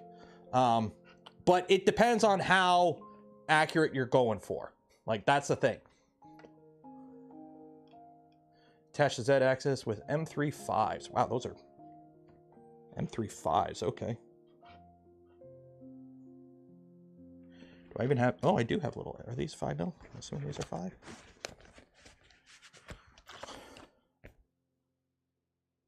Yeah, those are the M3.5s. Okay. But yeah, that's what you would kind of have to do. So that's why taking the time as you build it up to try and make sure it's as square as possible. Uh-oh. Oh, good. Whew. Dropped my bit. Building it up as square as possible from the get-go is probably your best bet. Okay, so now we are putting in all the screws for the carriages.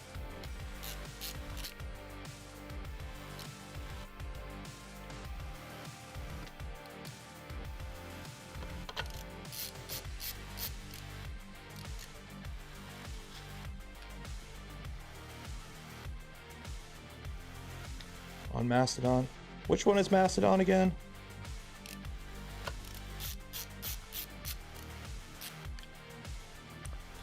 I'm on Blue Sky and Threads.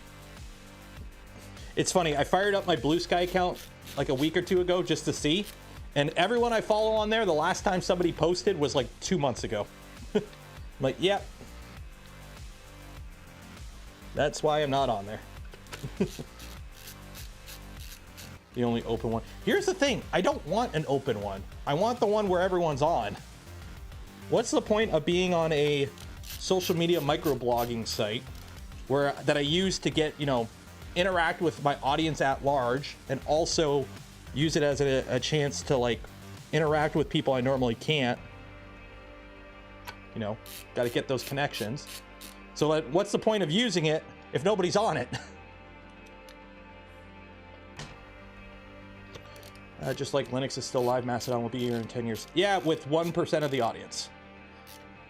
Like it's somebody in my case. Remember, I'm a social media person. I'm a content creator. I want to be interacting on the platform with the most people. For the screw. Oh, dude, after the last stream, my wrist from constantly torquing down the screws, my wrist was shot after the last stream. I got blisters on my fingers.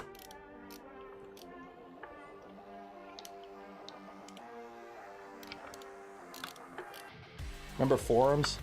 Forums are okay. The problem is with a forum, you only have the chance to interact with people that are on the forum. And forums are very niche. So like, yeah, I'm on a few forums, but they're for very specific things, and you don't really meet new people there.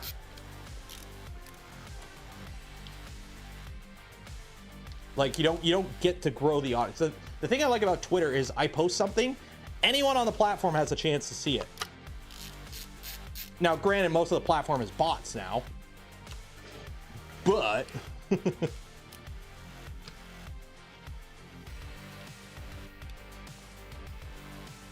I still use IRC. For the longest time, that was like the only way to interact with Kevin from Clipper. It was like, yeah, we have a Clipper IRC. That's it. That's the only thing I like to work with. And I'm like, okay.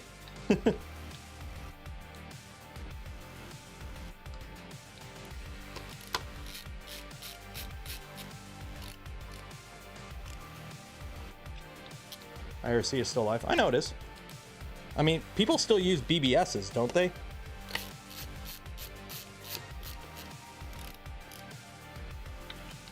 Specialty user groups can get super toxic. Yeah, that happens anytime you have some sort of closed community, because eventually you get a feedback loop of confirmation bias. Facebook was really good with that, where it feeds you, like you join a group and then it starts feeding you stuff you want to see. That's why I'm a firm believer that the reason the internet sucks is because of iPhones. The internet is the way it is now, and it has become shit due to iPhones. I completely blame Apple and the iPhone for making the internet shit. That's my tinfoil hat theory, and I'm gonna stick with it.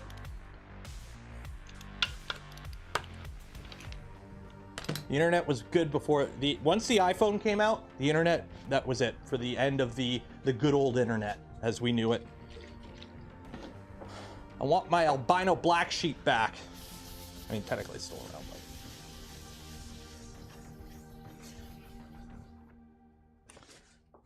you know, back in the good old days, to get on the internet, you had to have a certain level of competence.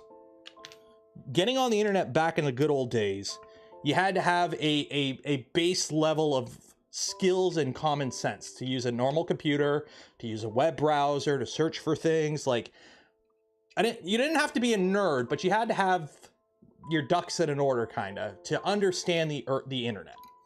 And then the iPhone came out, and it's just an app. And little grandma and your uncle who likes to think weird things about the moon and the government, well, now they can get on the internet. And Facebook, is that algorithm just shoved them right into the group of all their friends. There we go. So yeah, I blame the iPhone. Literally, the iPhone and apps is what is led us to the current state of the internet, in my opinion. There we go. Okay. Cool. That's that. So that's now mounted.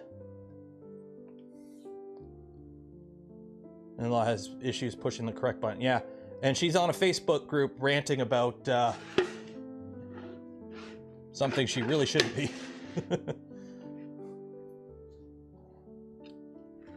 Android is not.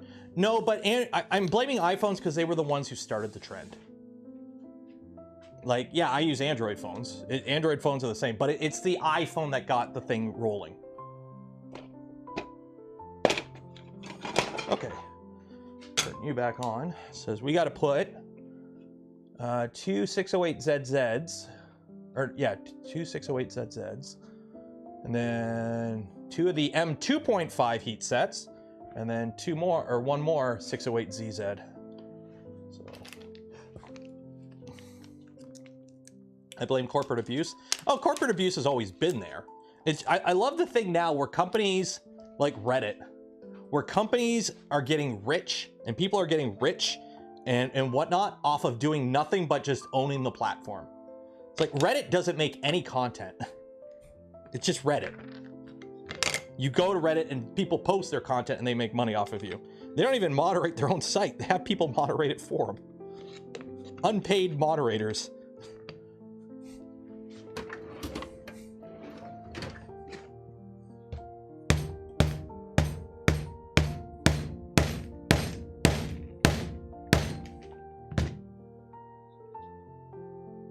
There we go.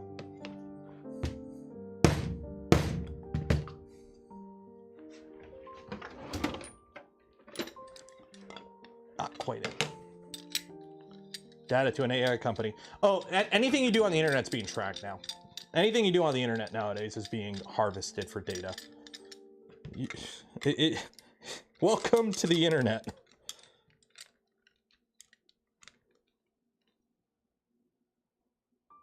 Hey, but hey, at least, you know, the NFT bros lost. Now it's all AI bros. There we go. Squish you in. Never got popular. Reddit got popular because Dig died. That's why Reddit got popular. I was there, Gandalf. When what was it, Dig 3.0 or 4.0? I was there when the day Dig died. I was there, Gandalf. Actually, let me see. Do I still have it? Let me see if I still have it. Just to put it in perspective. And shitification. Yeah, oh yeah. And shitification on the internet is horrible. Subscribers. See all subscribers. Lifetime. Subscriber count. Okay, I don't think this will leak any private info. Let me double check here. Yeah, it's still there. Remember back in the old days of the internet where if you followed somebody, they would follow you back? So remember the old days where if you followed somebody, they would follow you back? Okay, I don't think this is gonna leak anything. Let me turn off the overlay. Look who's down here! Look who's been following me since August of 2009. Dig Nation. I remember Gandalf. Remember Dig Nation? Kevin Rose, Dig Nation. Fun times. Put these little heat sets in.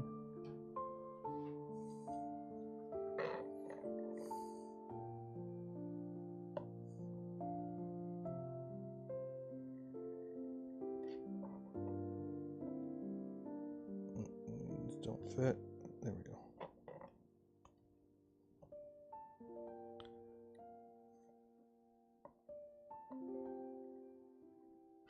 Remember that time Kevin Rose threw a raccoon down the stairs?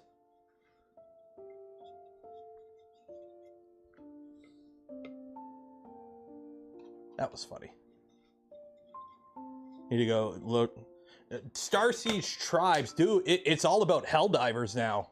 For freedom, for democracy. I haven't tried playing that game yet. I know if I try to play that game, I'm gonna get sucked in. That's if the servers are up.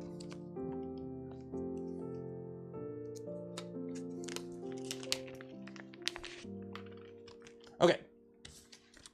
So now we need to put a locking collar on the lead screw and then put that on top. Okay, so you come over here. You are getting big. Managed democracy. Eggs, the best kind of democracy.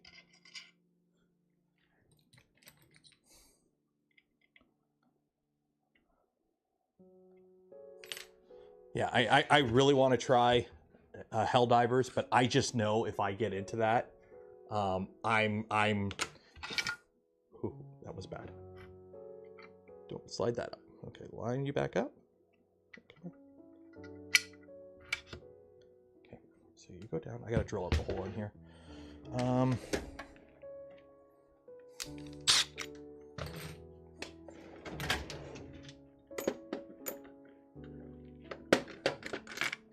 You've lost 40 hours. I gotta finish my Baldur's. I've got 2 Baldur's Gate playthroughs I gotta wrap up first.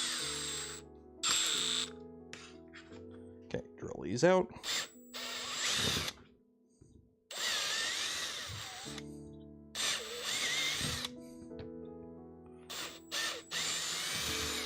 So these ones, if I'm not mistaken, are carbon fiber. ABS carbon fiber, if I remember correctly. Or glass filled. No, this is glass filled. I think this is glass filled. I can't remember what is what. Okay, so sure that's nice and flat. You go on like that. And then it's what? M512s, which are these guys. Oh, wait, is it these guys? I think it's these guys. They're arresting the Queen of Canada again. We don't have a queen. Anyone who claims to be the Queen of Canada is a little loopy.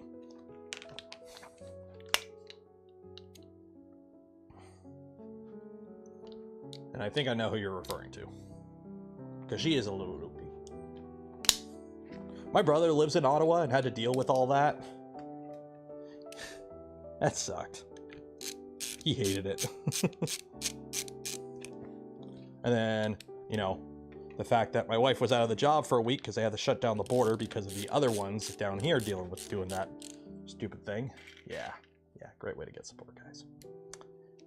Crazies. You remember your ICQ now? I used to have an see, we never really used a lot of so it's weird because I talk to like Americans and Europeans and it's like we had different social medias growing up. Like for us, it was MSN Messenger. That's what we had. We had MSN Messenger is what we had for the internet. So ICQ was like a little bit, but we had MSN Messenger was like the big social media thing. That's what everyone used to chat. We didn't use AIM because in Canada, AOL wasn't as common. So we didn't have AIM. I had AIM because I had American friends, but in Canada, nobody that I knew in Canada used AIM except to talk to people outside of Canada.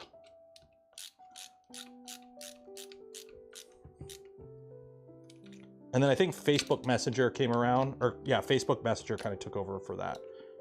But also we had BBM because we had BlackBerry Messenger and free texting. So like for us, WhatsApp was never a thing. I don't know anyone here who uses WhatsApp except those that specifically use it to talk to people outside of Canada.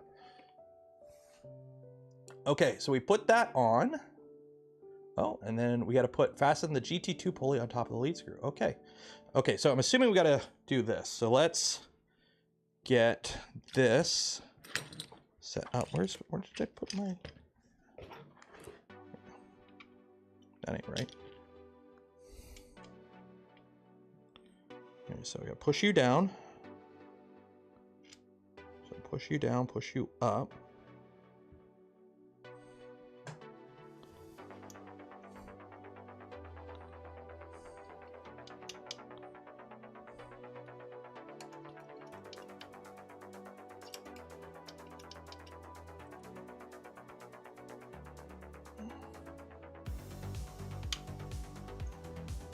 Okay, and now let's just make sure this works.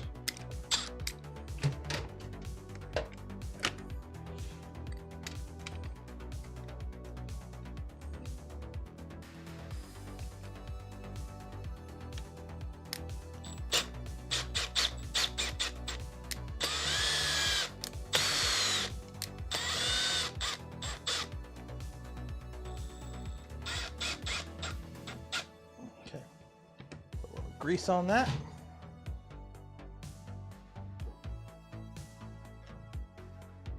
That's way too much, but whatever. Clean off the excess after.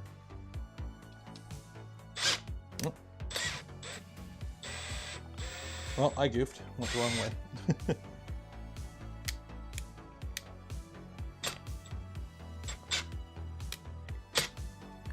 Now I gotta fix that. I unspun it.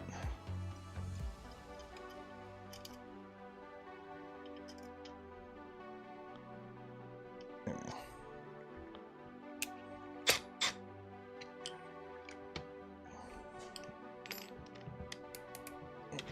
Wrong way. There we go. Okay. Let's fix this first.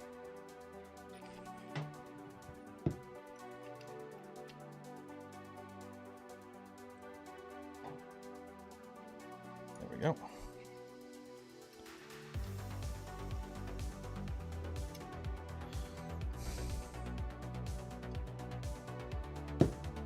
Signal. Yeah, we don't use Signal. We don't use Telegram. Back in my day.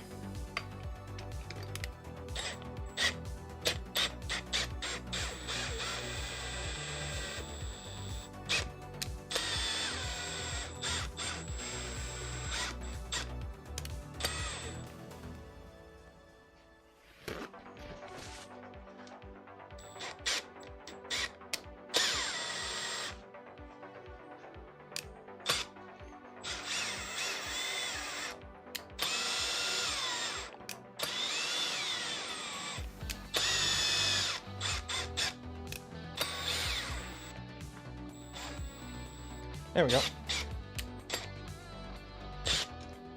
There we go. That is that. No play there. Okay, so now I need a... What is that? The GT240. Nope.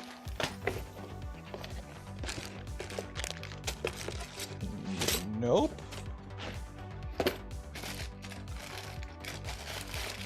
Nope. Is it in the motors? Nope, it's not in the motors. Electronics, long john kit. CNC starter kit. Cable kit.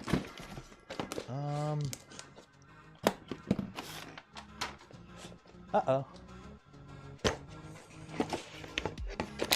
Not on the cable kit.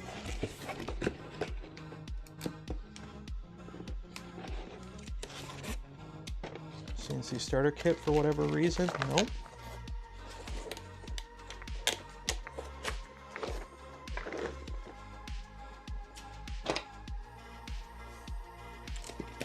There's the motor. Nope.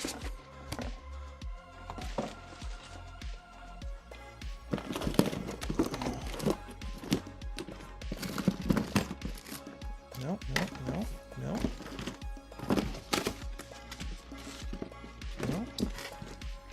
Long john kit, maybe? No.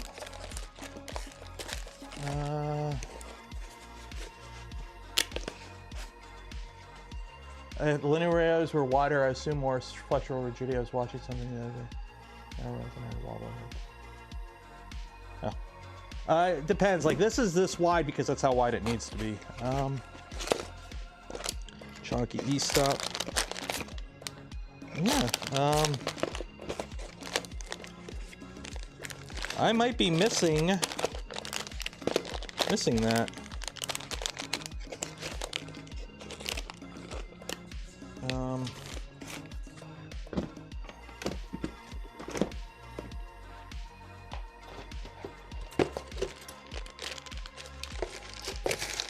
Oh, there it is. Found it. It was in this, wrapped up in the bag with the zip ties. Are you off? Yeah, you're off. There we go. Okay. I'm like, I don't see the belt either. Oh, I was looking for the GT40 or GT240, which is this guy. Oh, yeah, I dropped it. Hey, it rolled back to me. There we go. This guy. So this, put the pulley attached to the bearing. You can see it loosen. Okay, with the pulley attached above the bearing, you can now loosen up the locking collar below the bearing, push it until it contacts the lower bearing and lock it in place. Okay, so instead of having a top locking collar, we have this guy.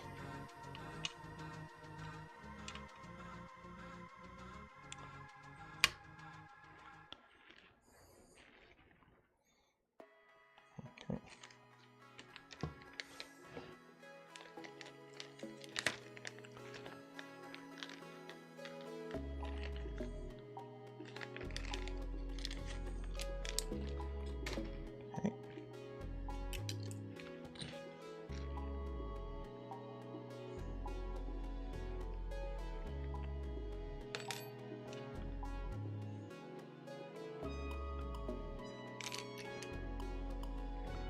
Why aren't you going in there? There we go. Okay. So this already has some Loctite type material pre-applied. We'll just push that down.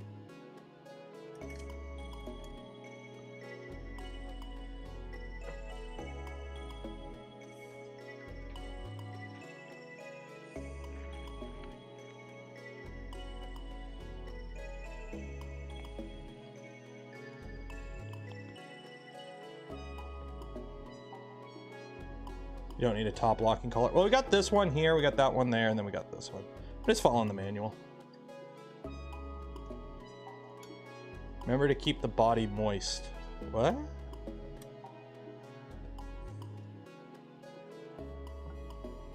There we go. Oh yeah, that is rigid. Okay, so we have that. Then we got our motor. Then we put the other locking block on. And that goes on like that. Okay. Keep the body moist. What does that mean? Keep the body moist.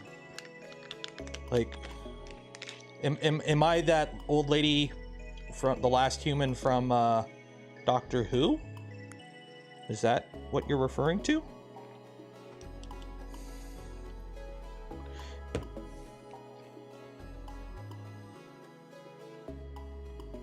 How does it rigidity feel?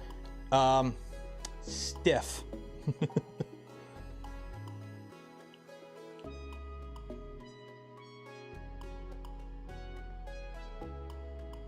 Feels stiff.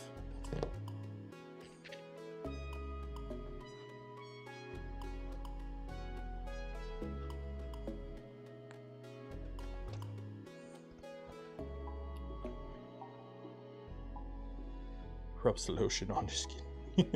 So I'm assuming the wires for this face towards the back. I'm assuming. When installing the Z motor, attach your belts loosely and the lead screw pulley on the other side with an angle. And then mount using M520s button head with M5 washers and lock nut. Okay, so M520s, got these right here. Right, yeah, so M520s. And I also need, you're empty. M5 washers, M5 lock nuts. M5 washers, I need 4 of you.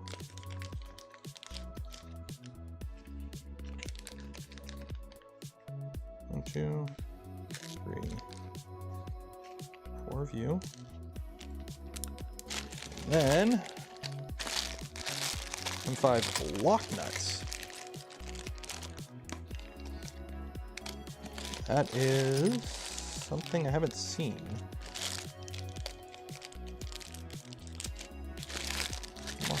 Lock.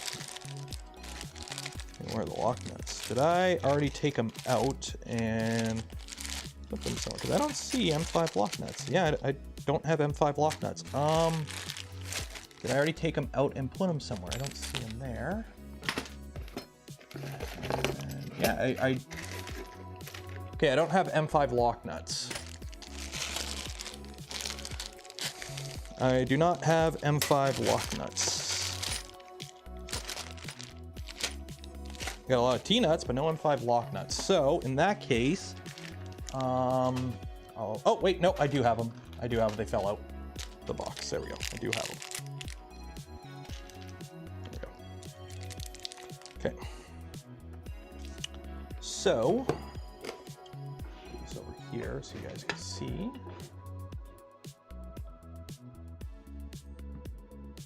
Yeah, whatever. So we're gonna put it there. 1520.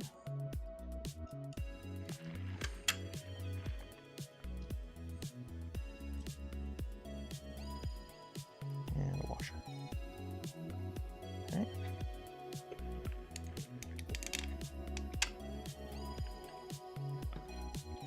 Okay, it would help if I actually have this on the thing too. There we go. Overhead cam. Yeah, the overhead cam's 60.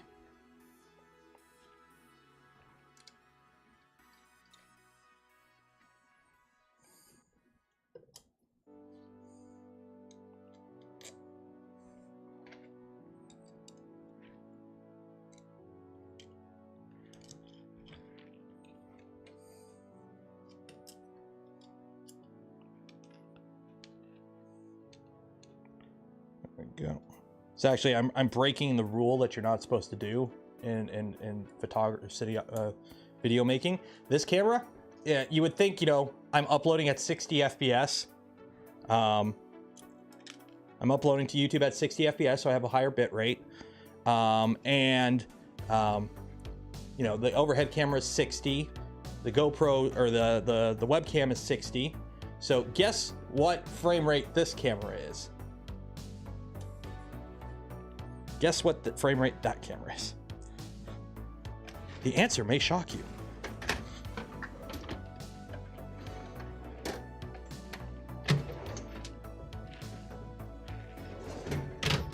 $24. Now, the real question is, who here could tell me why it's 24? Why? Because this camera could do 4K 30 and 4K 24. So the question is, why is this camera at 24? Why would I use 24?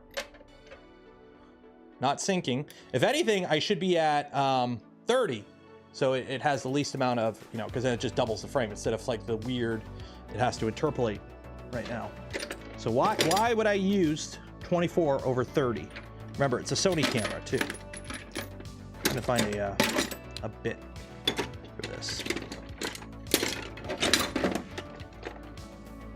Chromatic exposure, lighting, nope. Bitrate, nope.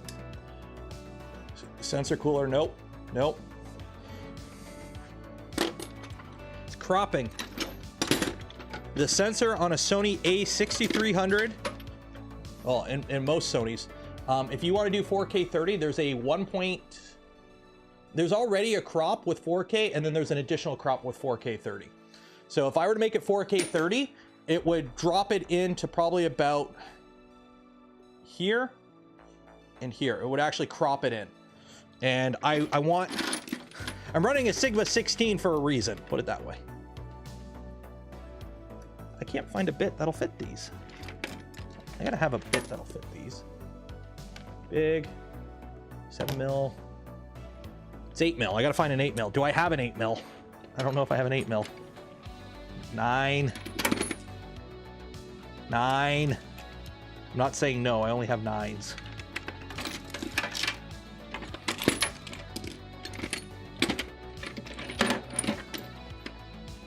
Quarter inch.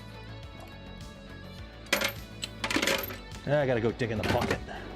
Dig in the bucket. 7. No. 8. Haha, I found one.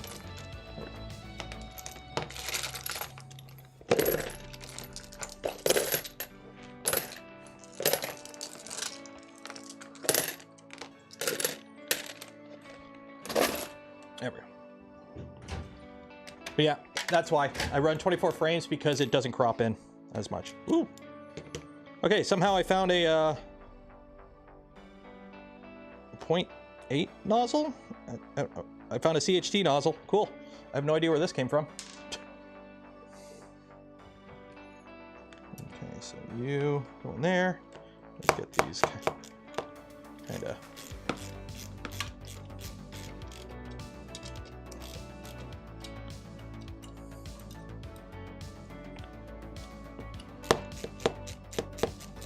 6 in German. What is 6 in German? I know no is 9 in German. I know that from the Rammstein.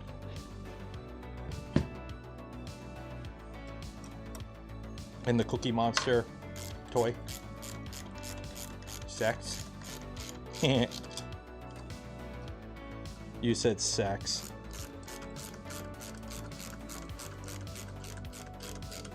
Okay. So I'm gonna have to adjust now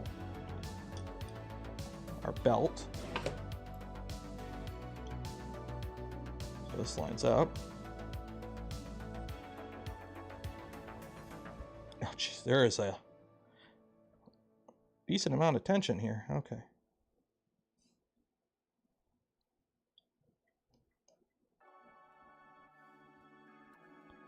Yeah, that looks about right there. Let's adjust it later. Same with tension. I just eyeballed the tension for now. These aren't tight. These are just snugged up. We'll adjust them later.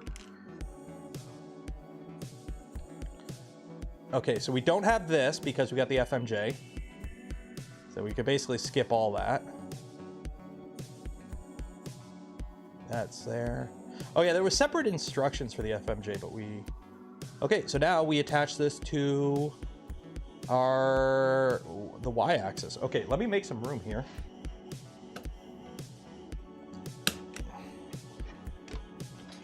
Okay, you're off, right? Yeah, you're off. Okay.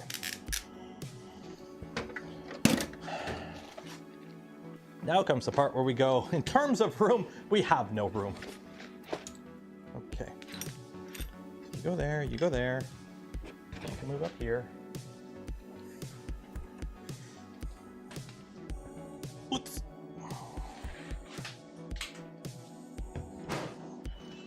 Okay. So now I need 1, 2, 3, 4. So let's line you up.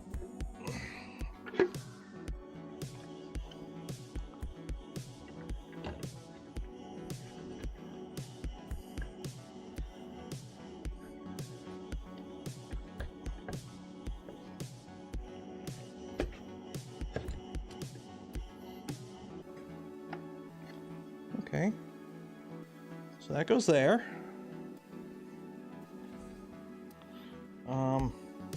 That's down all the way, I guess.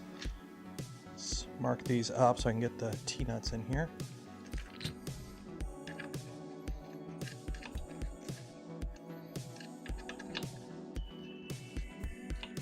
This just got really big really quick.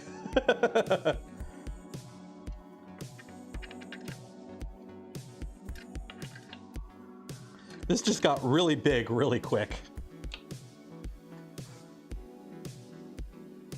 Doesn't look very stable. It's not on the base, that's why. Like, there's an actual base that this sits on that we haven't built yet.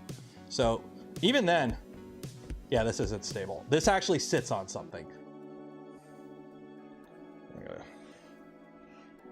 There we go. Okay.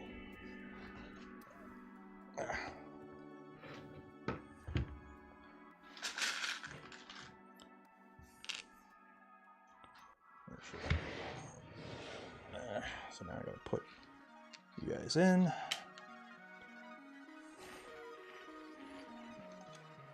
Oh, this is gonna be annoying. I can't really flip it on its side.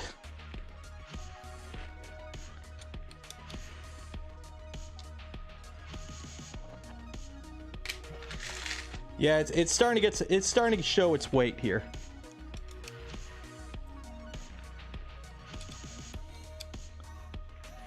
Okay, so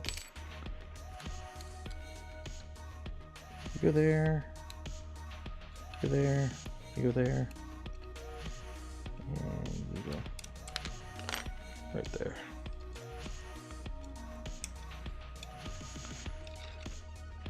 Okay.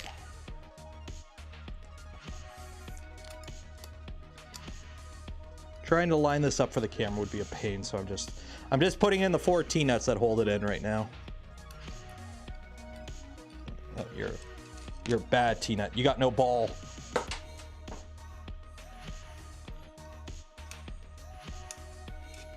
Fail nut.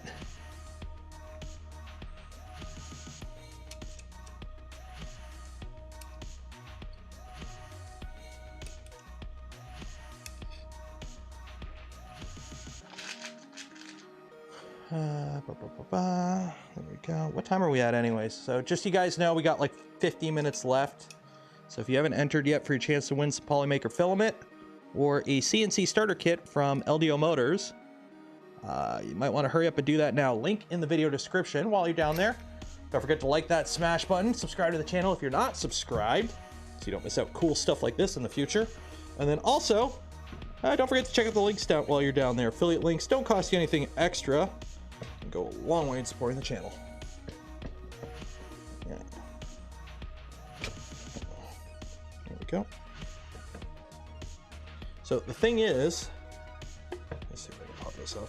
You need to make sure you don't have anything in here. Oh yeah, I forgot to check. So let me make sure that's clean. You don't want, like, as you put it in, you don't want to like shave off a piece of plastic off your motor mount here and get that stuck underneath. Just make sure. Wipe it with your hand. As much as you got to fight the urge, whenever you're trying to sit two things together flat, you need to wipe it with your skin. Like, yeah, you can get like a cloth or whatever, but if you're trying to put, you know, mount something on a plate and it's going to be flat, it needs to be flat. You literally need to like wipe it with your skin to make sure there's no like fibers or whatever.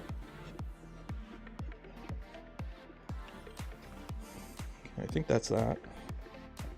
Yeah, that's there. Okay. It holds this on now. M512s. Okay, good old M512s. Are you gonna stay? Yeah, you're gonna stay. How much does it fully assemble with the spindle? About 25 kilograms. Ooh, that's a spicy meatball. Line up these screws. Okay. Get some Loctite.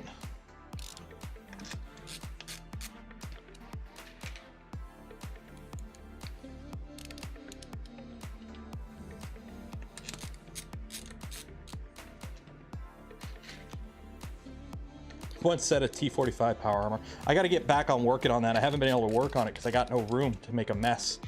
That's the problem. It's like sanding that makes a huge mess, and I got to sand it all before I can move on to like the actual suit.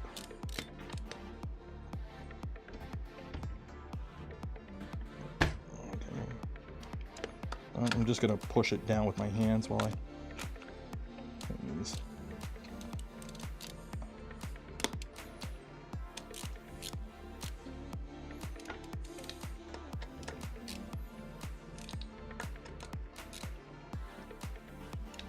You ran V1 to 1.3 in a dorm room. Poor neighbors. There we go. Am I finished? Oh yeah, all the armor is printed. I've got it sitting in a box right in front of me here. It's just, I gotta start sanding everything. And to do that, I have to clear out the other side of my garage so I could set up like a work area. So I gotta find somewhere to put all my bikes and lawnmower and other yard stuff.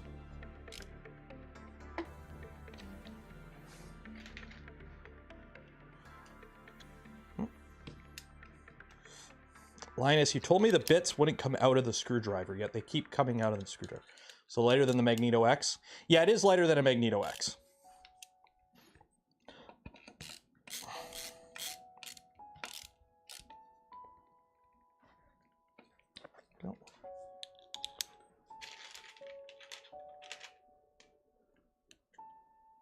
Garage and sand outside. Yeah. Well, I'm gonna have to paint outside because painting reeks up the garage. Sanding I can deal with in the garage because sanding isn't too bad. I just, you know, throw on a dust mask and go to town and put some music on and just go. But painting in a garage, enclosed garage with like, it's a mess. I'm gonna have to set up a paint booth in here. We'll be able to work with aluminum and wood. This will do everything up to very, very light steels. Like I know oh yeah, you can, no, this thing actually chews through aluminum pretty good. Let me find out. 3D PME has a good video. Milo V1.5 aluminum.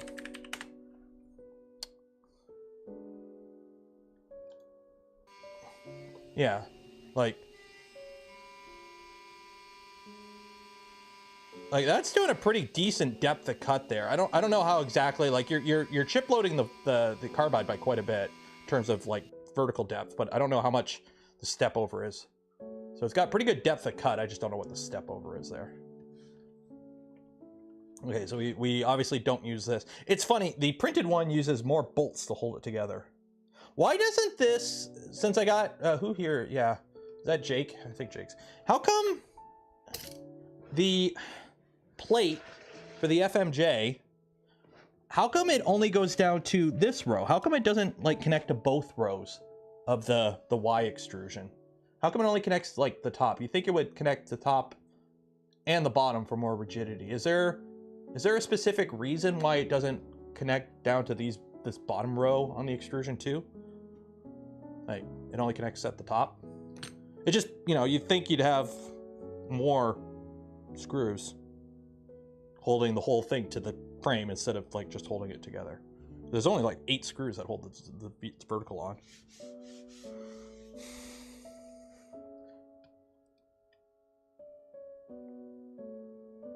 Tim's long foot. Okay.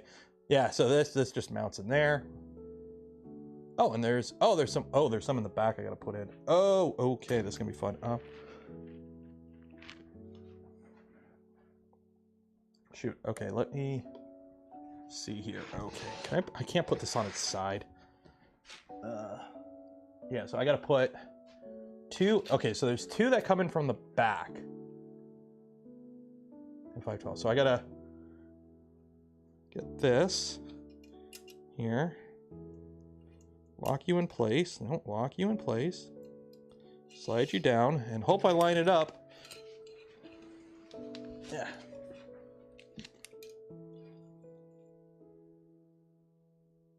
Line up, line up. There we go. And then do the same on this side. Oop, don't drop it.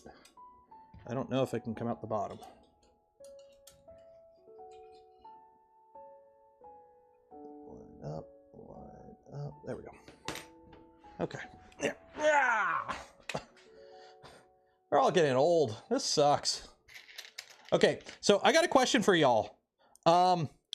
So the video I wanted to do this week was going to be fixing the X1, talking about the P1P and the pan attach, just like a repair video basically.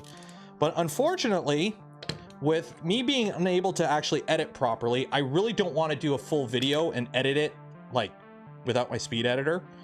So I'm tempted to do a walk and talk like rant video talking about like trends in 3D printing I don't like, and just very minimal editing, just mostly like I'm just gonna take my DJI Osmo, go to the woods near me and go for a walk and just rant and turn that into a video about trends in 3D printing I don't like. So I might end up doing that for this week's video because I don't want to edit anything without my speed editor. So that's any complaints if I do that? A walk and talk? Yeah, we're gonna do a walk and talk.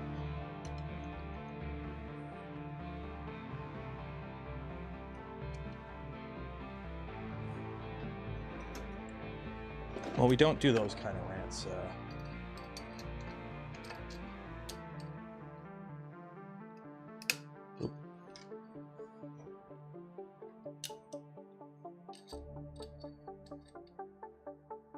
Also, get a pipe. Not that kind of pipe. Get a little pipe like this. Just have it. Just go find a little piece of like half-inch tubing and cut it to like this length. Anytime you got to tighten an Allen key and you have to go deep, so you only have like the little bit, you just put your pipe on and you can tighten it. Just be careful if you're doing with a ball because you can snap the ball off really easily. So there we go. So that is mounted there. So that should be pretty. The stream was that yesterday or Sunday? That was Sunday. You know, that was a really fun stream with Grant. Y-axis motor mount. Spindle mount. We're putting the spindle on already? Ah, shit. Okay, we're putting the spindle mount on. Okay, good. Sweet. Okay, cool.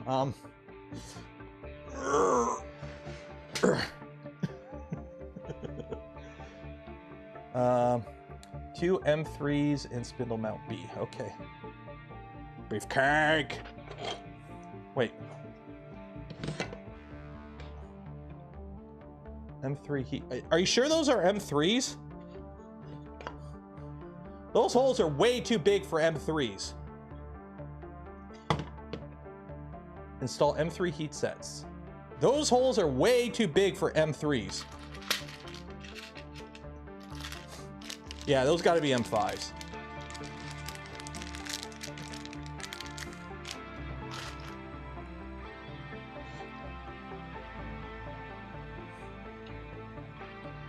Okay. I've got to plug my M5 iron back in.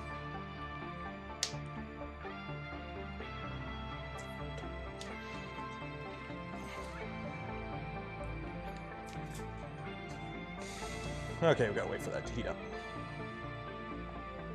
M5 100s hold it on. Really? That's it? There's only 2 M5 100s that hold a spindle on. Wow. Okay. Yeah, the next sentence about M5s as well. And it just bolts right through. Oh, it doesn't actually mount. Wow. Okay. I guess that's for tramming. Yeah. I'm like, why doesn't it actually screw to the plate? It goes through with nuts, but it makes sense for tramming.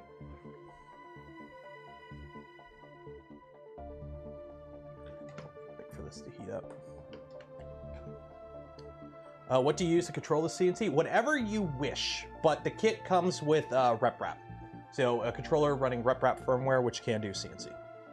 And if you're coming from more a 3D printing background than a CNC background, you're probably going to want to go that route. Yes, it's not as fully featured as something like Linux CNC, but it's a lot easier to transition into probably. So we're going to be learning. I've dabbled in RepRap firmware CNC. I got a Comgrow Robo CNC that has a Duet 2, and it does do CNC with RepRap firmware. But it's been a while since I've played with it, and I have done a few projects with it. But it's something I'm gonna still have to learn a bunch to fully take advantage of it, essentially. These really did not bite into a lot of material.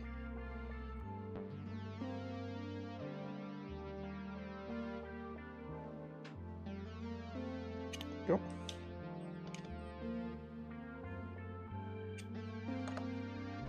There we go.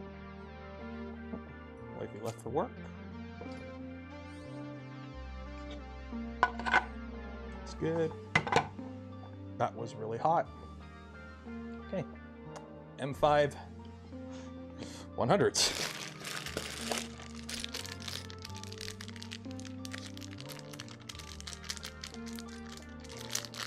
There we go. 1, 2, 3, 4. Do we need... This is... And like that, I have no room on my bench. Is there... Oh, no washer. Okay, no washer. Oh, there's washers in the front. Okay. So let me grab those M5 washers.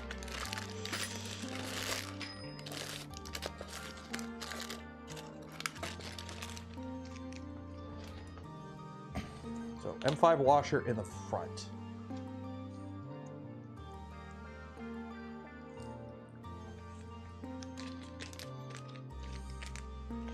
Millennium OS. I will probably play around with the Millennium OS thing after we get it up and running. So I'll probably do it stock first, and then time willing, we'll play with Millennium OS after. So I'd like to get it set up more in the stock config before doing experimental stuff. Okay.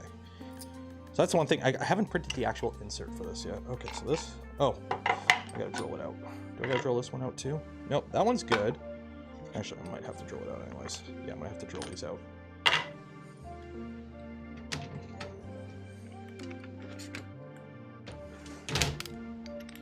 Old shop as a machinist. Hell nah. Oh, hell nah. I had the chance to be a machinist there. I could have stayed there and been a machinist if I wanted to. I got the hell out of that place. It was going to shit.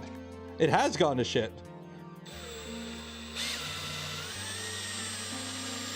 Like, I still talk to people that still work there, and it's like, yeah, it's gone to shit. Like, don't ever come back. Which makes sense. Like, the company that owns it now has bought up a bunch of other shops in the area, And every shop they bought up has turned to shit. Like, they're an investment firm. No company has ever improved after being bought out by an investment firm, let's be honest.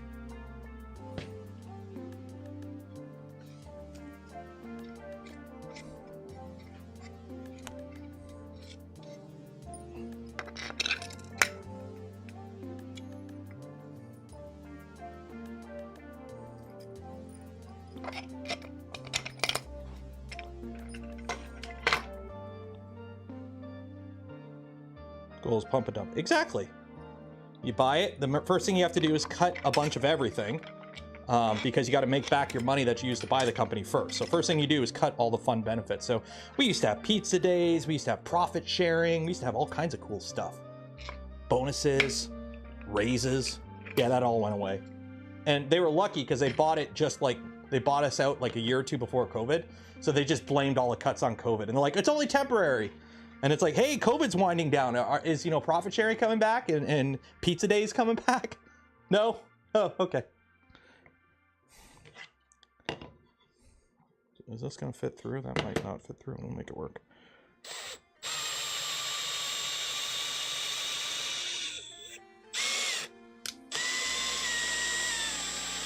There we go.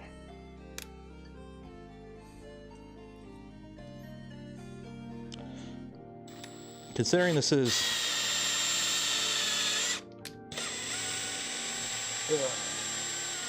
carbon fiber nylon, this is probably chewing up my bit pretty good. Stop being selfish and put the company first. Screw the company.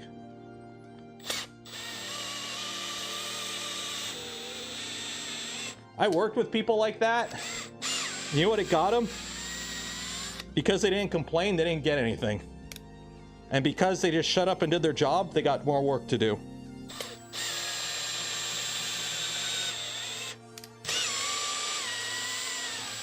So they would complain like, oh, so-and-so makes as much as me and they do half the work. And I'm like, so is the problem doing so-and-so doing half the work making as much as you? Or the fact that you're doing more, double the work and being underpaid is the problem? And of course, it was never so-and-so being lazy. It's like, no. So-and-so used to work as hard as you. But so-and-so saw that working as hard as you got them nothing. So why would you continue to work hard if you're getting nothing for it? Come in, do the minimum, get your paycheck, go home. People stop doing overtime. People stop volunteering for stuff. And they're like, why does nobody want to work anymore? It's like, well, because he ain't paying us. It's not worth it anymore for us to work.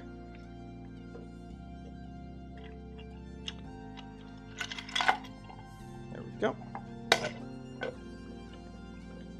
Okay.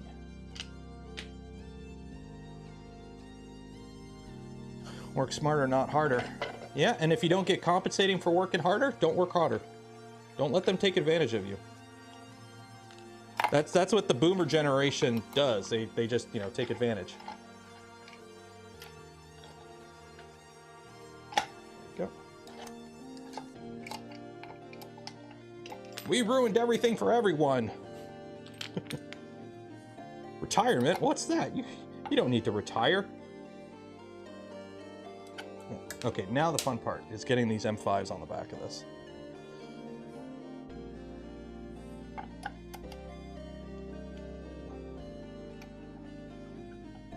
There we go. Just get them started. But think about the GDP. I am so lucky. Like, we're not doing the greatest. We're doing okay, but that's only because we bought our house before everything went to shit. I get offers in the mail, like literally dropped in my post office box, like, hey, we're willing to buy your house for this much money, so we can cram it full of renters. And I'm like, damn, I can make a lot of money selling my house. Then you gotta buy a house, and then you're back at square one, and it's pointless.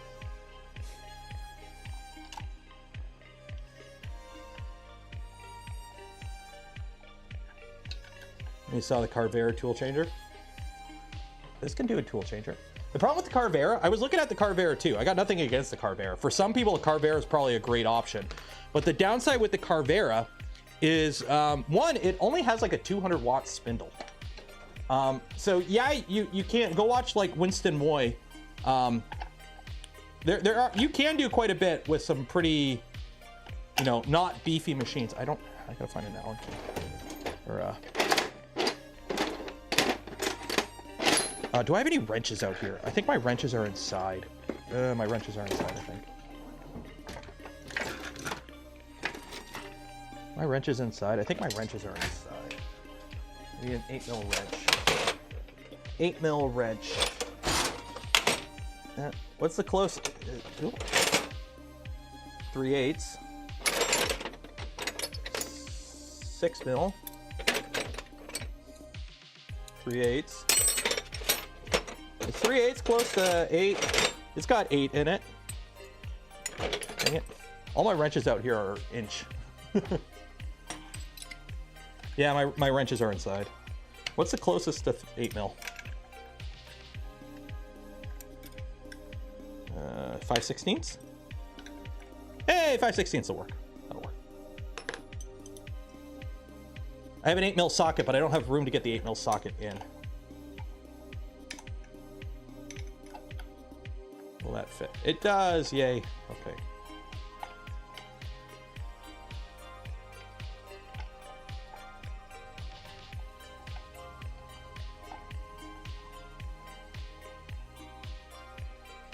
Okay, again, I'm just getting them started. I'm not like tightening them because we're gonna have to go through once we put the spindle in and everything.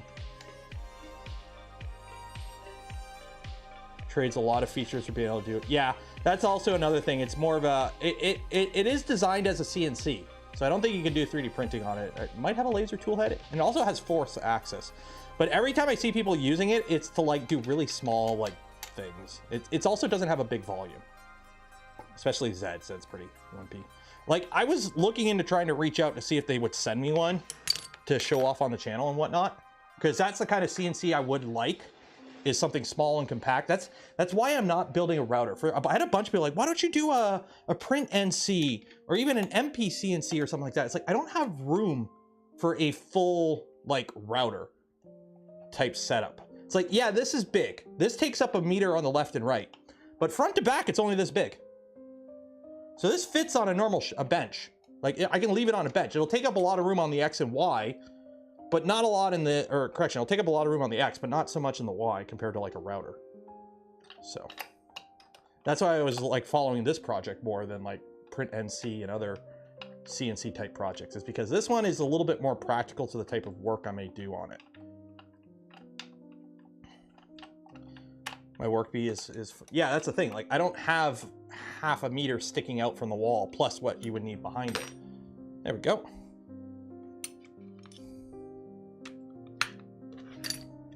So that kind of artificially limits me.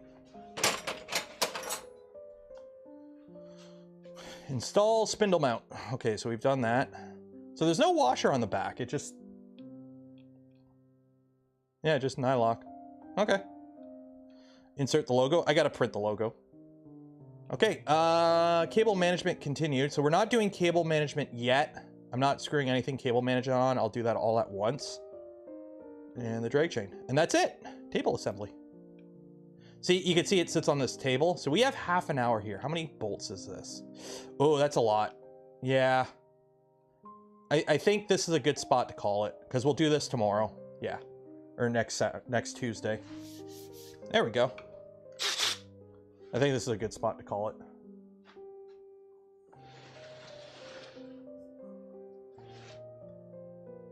Like a puller CNC? Oh God, no. Please don't. Keep it simple. There we go. That is looking, now granted, again, it sits on a table that we need to build. So it's gonna be a little rocky for now until we build that table. So I need to put this somewhere. Oh, that's why they have you put this in right now. You can't take out this,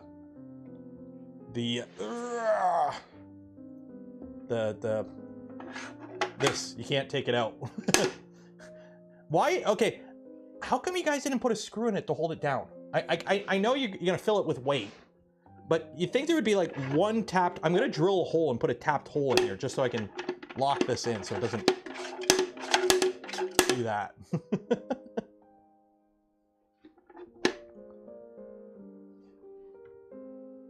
That looks really cool. Okay, let me find that one piece. Is it this guy? Yeah, it's this guy. We'll just put this guy, or actually, I gotta put heat sets in it first. I'm not doing it, whatever.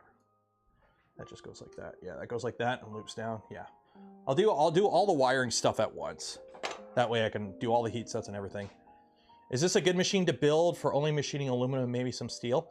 Here's the thing, like, I can't officially say that because I haven't built it yet. I haven't finished building it and I haven't cut anything with it yet. Now, I know other people are cutting aluminum just fine on this machine. With basically the setup you would get with the LDO kit is enough to cut aluminum just fine. When I use my build for the heat set, I have. Okay, I've got 2 heat set irons. I've got this shitty one that I've been using forever with the 5 mil, whereas my actual like stealth press has the iron in it for the 3 mil.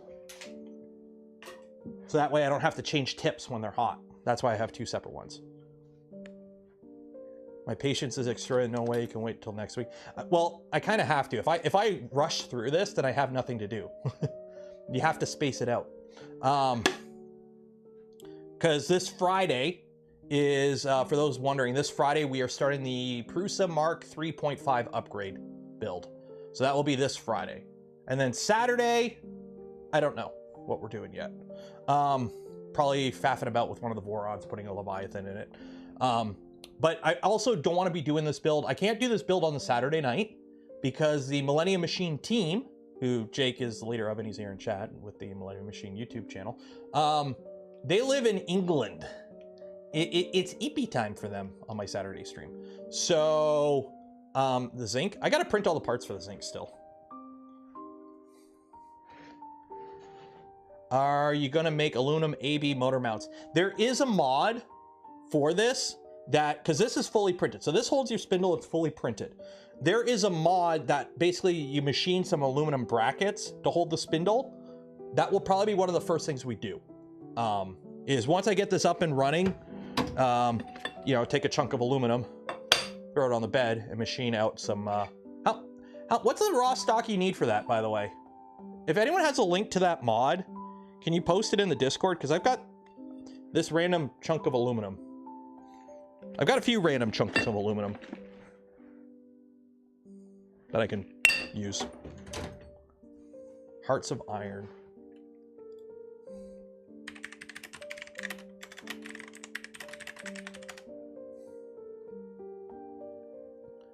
If I can find the link to it. Is it Heart of Iron? Heart of Iron. Nothing shows up on GitHub.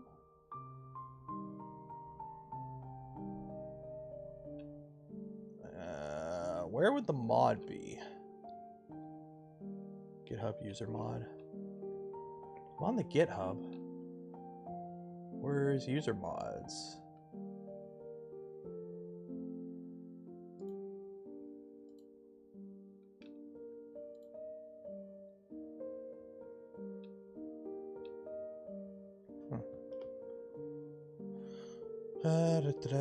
Someone's gonna link it to me, bet.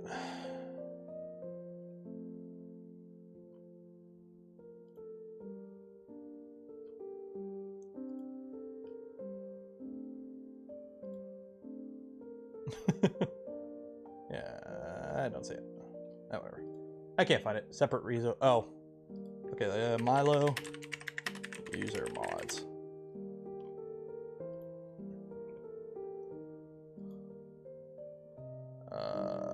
Armco, vid mount, Heart of Iron. Hearts of Iron? Hearts of Iron. Step. Okay, download. Read me. Front bracket. 2 pieces of 50 by 20 by 108 plate. So I'm assuming it's 50 deep. Oh, wait, and 2 pieces of 60, 20, 108. Ugh, I might not have. That is way too little aluminum. Because this is 12 mil. Yeah, this is 12 mil. So I'm gonna have to buy some aluminum plates because you need 4 plates, 2 pieces of 50, 20, 108. Yeah, and then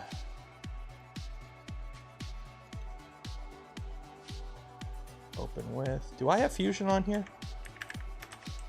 Oh, I do have Fusion.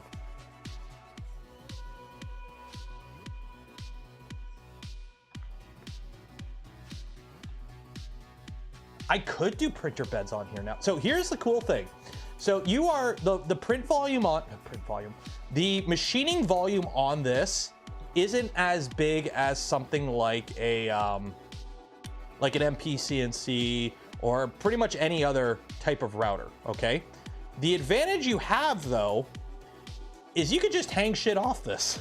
So if you have to machine, you know, I need to put some holes in something. That was a bad idea to drop that box, oh well. So say you had to like machine this plate here, and the volume on this is what? It's like 160 by like, what is the volume on here?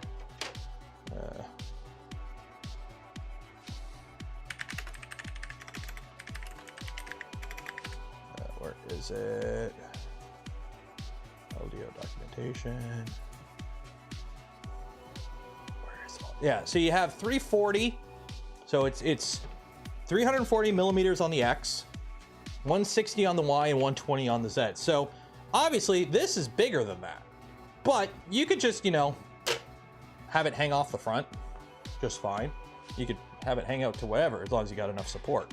So yeah, you can easily machine stuff that is bigger than the volume that it can machine. You just, you know, machine that and then just undo it, put it back down, re-indicate, and machine the other side. So it's actually not too hard to work on stuff that's bigger than this on it, because you can just hang it off the top or hang it off the side or whatever. So it's not unreasonable. Part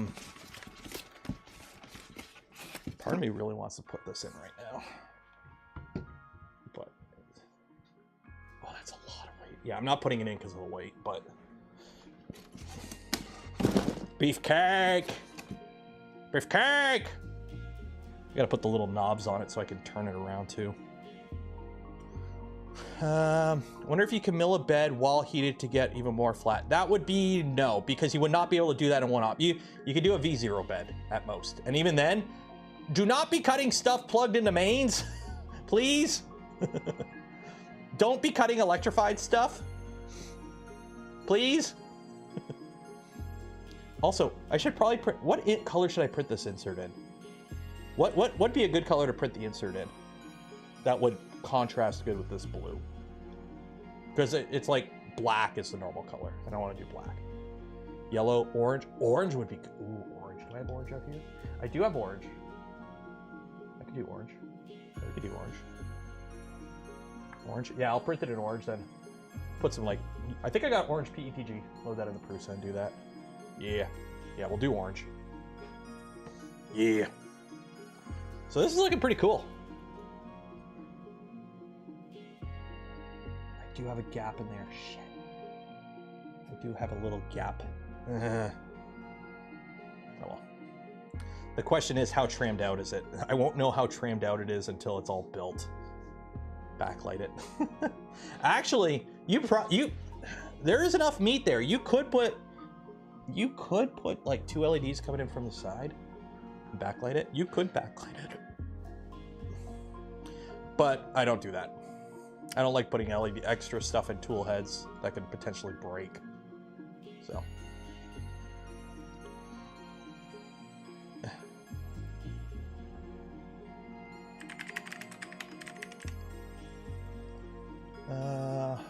Do you plan on doing the ball screw mod? So there is a ball screw mod for this. As far as I'm aware, you need to take a grinder to stuff. I don't know I don't know if what I will be doing on this will justify doing the ball screw mod. How much kilogram of filament?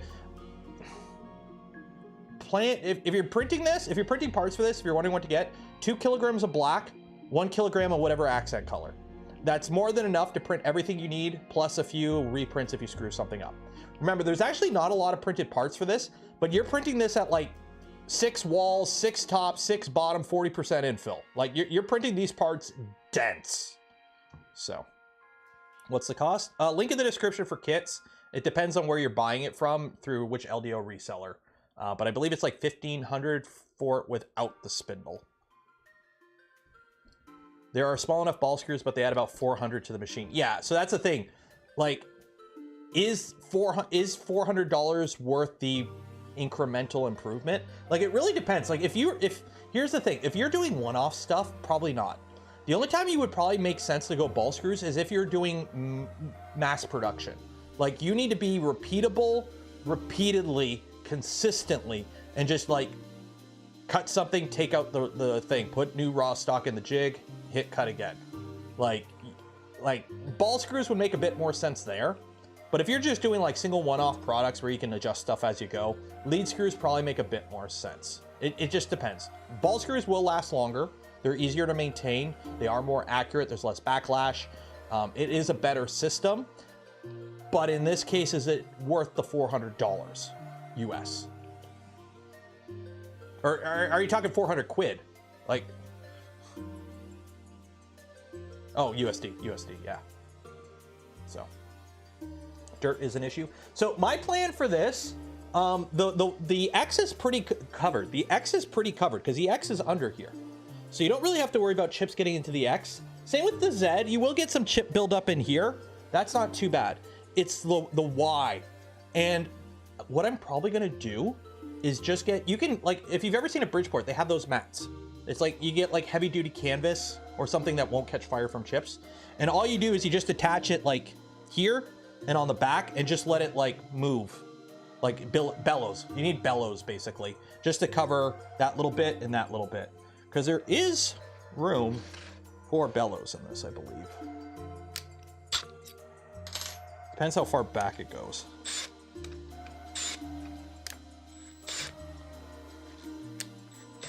Yep. I'm pretty sure this goes all the way to, it'll bottom out. Yeah, that'll bottom out. Yeah, it'd be tight to fit bellows in there. Fitting it in the front's not too bad.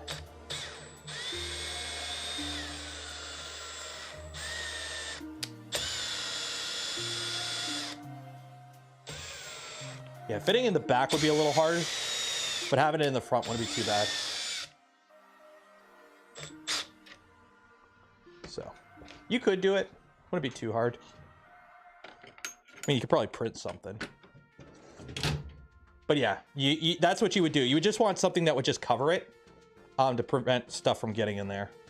Because the thing that would suck is getting like in the extrusion, especially once you start dealing with coolant and whatnot, because this is gonna act like a bathtub. Like in here, it's just gonna fill up. So you wanna prevent stuff from getting in there.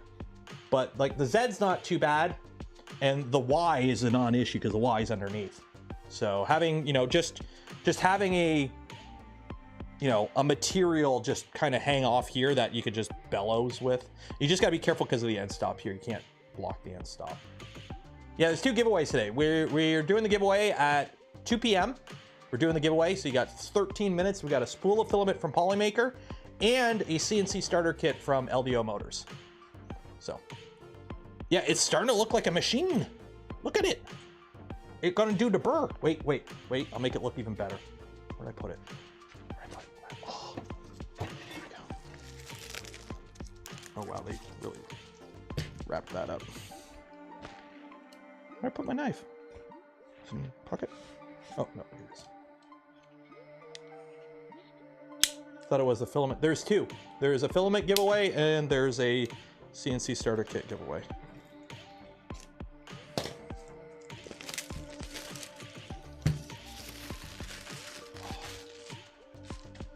So this, is there a top or a bottom? I guess it doesn't matter. Actually, there is a top.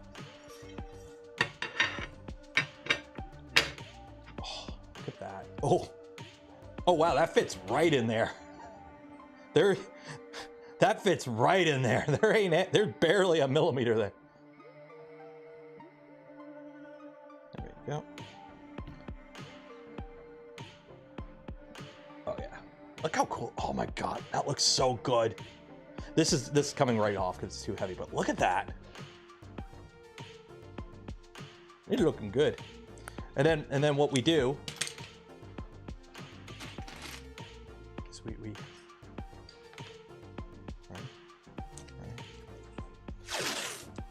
I'm about to make the Millennium Machine team $1 million because they're going to be able... There you go. There you go. And now it comes with a 3D printer add-on. Shit. There you go. There you go. 3D printer add-on for your Millennium Mill. There you go. It runs RepRap. Just drop-in compatible, right?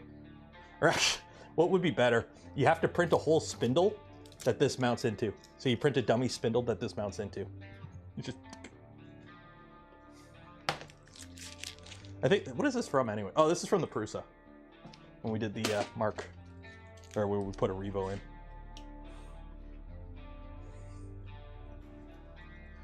Dual ball screw, milled titanium. Milling titanium, okay. I've only ever machined titanium once, and it was on a lathe, and it was like clear, like a thou off this kind of thing. So I've never actually cut titanium, but as far as I'm aware, it's kind of a pain because of the heat. Like it's got an issue with like it's gummy. Is it gummy? Is it gummy like copper and brass? Because it's an issue with heat load. Because you got to be really careful with your chip load on it because it heats up so quickly. Or is it the opposite? I can't remember. It's volatile. Fire hazard. That's what it is. It's fire. It's like, is it? Yeah. The only time I had to do it was like a sleeve, and it's like just put it in the lathe and like just take off a thou. So I just sat there with emery paper. After trying to cut it with our shitty carbide bits didn't work. So I just sat there with emery paper doing this for like half an hour to take off like 2 or 3 thou. Was the finish smooth? Nope. Did it work? No. Hey, what's going on, Fusion? Are you actually gonna open? There we go, open. From my computer. Downloads. Heart of Iron. There we go. So for those wondering what the Heart of Iron is, this is it. So you still have printed parts, but instead of it being printed, you have these in it. So essentially you now have a metal mount and you have a cosmetic outer shell, essentially. So that's the Heart of Iron mod. Why is there a difference between these two?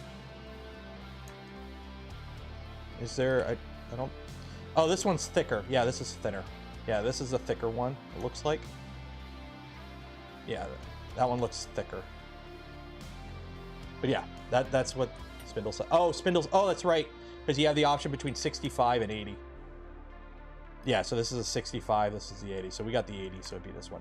So yeah, so what you would do is you would have to reprint these, obviously. But you would machine these on this, and then you would replace the printed part. So. Good God, that looks good. I feel bad that this is anodized, because this is a nice anodized finish on it. It's gonna get destroyed. That anodized finish is like, the moment you go, okay, I gotta, what's the first thing you do before you put something on your bed? Get out the stone and just, you know, right across it. Scratch it now.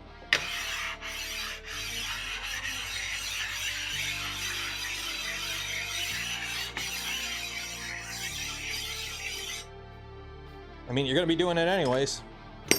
If you're, and then wipe it with your hand. If you're ever putting anything on a machine bed like this, wipe it with your arm before you put it on.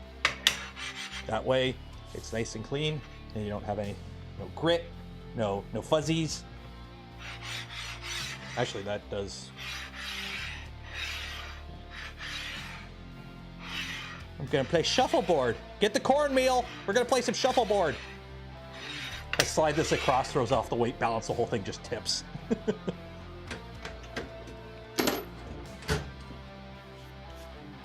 Stone on aluminum is a no-no. Yeah, but you still have to make it flat. So how do you make it flat? How do you ensure you didn't kick up a burr? You got to stone it. You have to stone it. Now the problem with stoning aluminum is you build up a lot of material in the stone. So how do you clean your stone? Well, it's quite easy. You take a little bit of kerosene and you put that on the concrete. So you literally just take some kerosene and you just pour it on your concrete floor and you just do figure eights with your stone, and that cleans it out really good. Like, no joke, that's the trick. That's what it does it. Fly cutter. Yeah, but then you got to put a fly cutter in here. I'm not going to fly cut the full surface just to ensure I don't have a burr before I put something down, before I put my vise down. Now you got to be careful, because I've seen Bridgeports that have a dish in the middle from 20 years of people stoning the same side. So you got to be careful if you are constantly mounting stuff to. This is going to be something you're going to have to get used to with CNC. Machine wear is actually a thing in CNC. Don't always mount stuff in the middle of the bed. Don't. You got to move stuff around. Move stuff around. To build a new surface for itself. Oh yeah, it'd be able to machine this. It'd be able to machine this easily. You could just remember, you could just slide the spindle up and down if you need to. WD-40. Yeah, WD-40 works. We use kerosene because that's what we had. Because that's what we kept to clean tools. You had kerosene. You had at all the cleaning stations. You had jugs of kerosene. You had these jugs, which I totally didn't borrow from work, filled with methanol. And then you also had jugs like this filled with paint thinner. And that's what we use to clean and degrease molds. So the kerosene for degreasing, the methanol to basically make sure like it's like clean, and then paint thinner for paint thinner purposes. Although we ended up using paint thinner for a lot of stuff, and it's not good for you.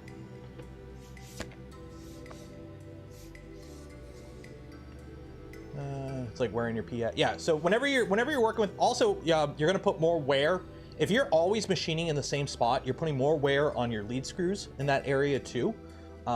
You actually do want to move your mount points around.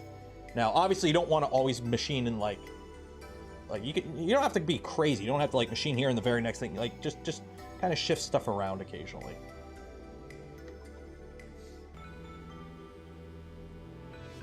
You like to use auto center parts because that's what I'm used to. Yeah. Yeah, slicer's auto center, so you don't really want to do that. At least with this, it's just a work offset, so you can just work offset wherever you want, right? You can set it up wherever, and it'll just work offset, and then off you go.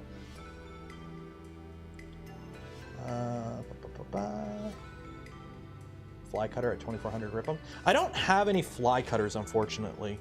Like, I don't think these will fit in there too well. I do have some small end mills that might work. Like I do have some smaller stuff. Like here's a little, what is this? A 3/16 4 flute. The problem is most of the stuff I have is 4 flute. I do have a few 2 flutes things, but most of it's 4 flute, and you're not going to be using 4 flute on this. You're going to be using 1 flute, sometimes 2. Depends on your material and the cutter size, but you're probably not going to be using 4 flute on this, let's be honest. What did you miss this time? We built the Z-axis and mounted it to the machine. And then we also have the bed. The bed's just sitting here. It's not actually attached. It's just sitting here because it looks so much better with it. Okay, we got 3 minutes until we do the giveaway. So if you haven't entered for your chance to win some filament or a CNC starter kit from LDOmotors, which if you don't know what's in the CNC starter kit, this is what's in the CNC starter kit. It's stuff to help get your CNC started. So cutters, collets, indicator. The 1, 2, 3 blocks are probably the biggest thing for if you win this and you don't plan on CNCing, why did you enter? But if you did, the 1, 2, 3 blocks is probably the thing you'll get the most use out of. What's the lowest RPM the spindle can run? I don't know how down. The reason you don't do 4 flute is chip load. There is a mathematical equation for the type of cutter you're using, the material the cutter is made out of, the material you're cutting into, your depth of cut, your step over, and the number of flutes and whatnot. And it's basically per revolution how much material does the chip clear. That's your chip load. And a TLDR on a lot of these smaller CNCs like routers, the rule of thumb is because you can't get the rigidity of something like a Bridgeport or a full-size proper CNC, you make up for that with just a stupidly high RPM spindle and a low chip load, or a high chip load thing. So basically high RPM, low flute count. Versus a larger, more rigid CNC, you would go with a higher flute count, lower RPM spindle, because it can just cut more per tooth.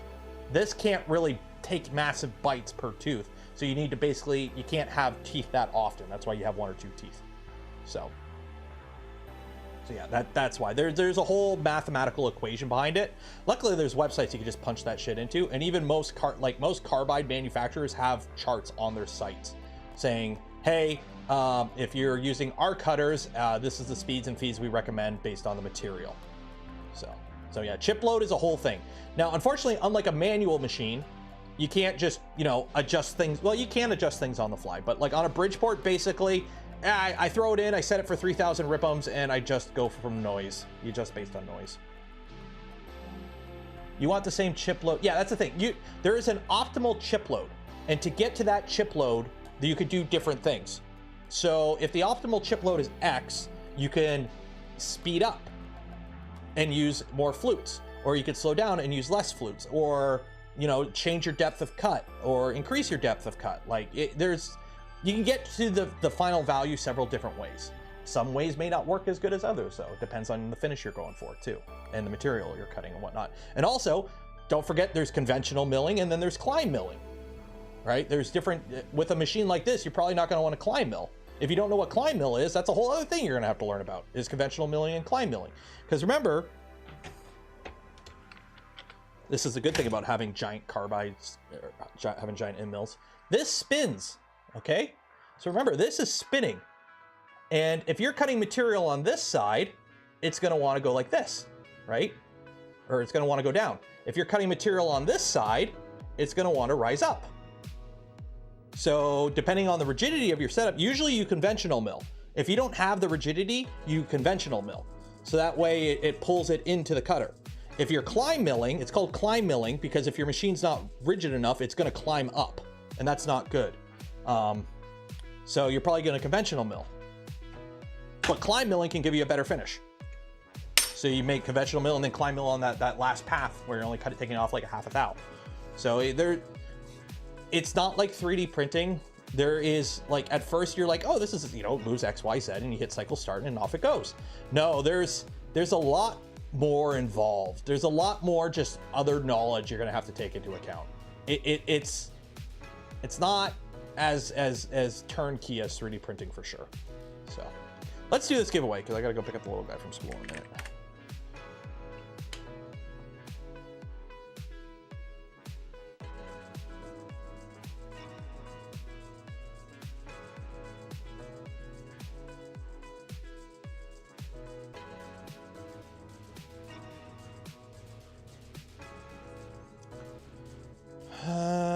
Has to do with slop in the lead screw. Yeah, that's another, like, yeah, if you have a lot of backlash in your system, you really don't want to be climb milling.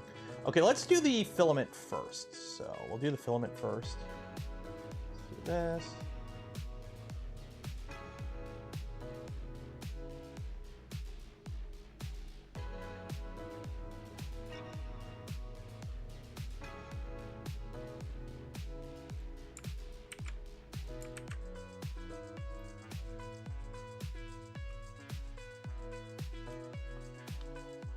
Am I gonna do guides on milling? I might do a few videos, but the thing is, there's already a ton of people that have done guides on how to CNC and whatnot on various different platforms. So we'll see. I really don't like doing content other people have done just so I have done it. Like, there's a reason I don't do like videos on how to level your bed, because other people have already done it. It already is out there. I don't want to do the same thing other people have done. I don't have fun making that kind of video, so I don't do them. Okay, give me a number between 1 and 5. Oh, Christopher put 4. We'll go with 4. 1, 2, 3, 4. Cool. We got 2 giveaways here, and I accidentally ran a little long, so wasn't paying attention. So this is for the spool of filament from Polymaker. So congratulations, XX Killa XX. Holy shit. Holy shit. Wait, whoa.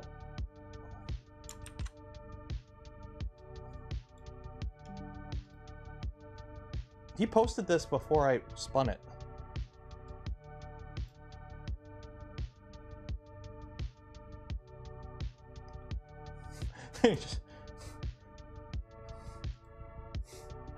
Okay then.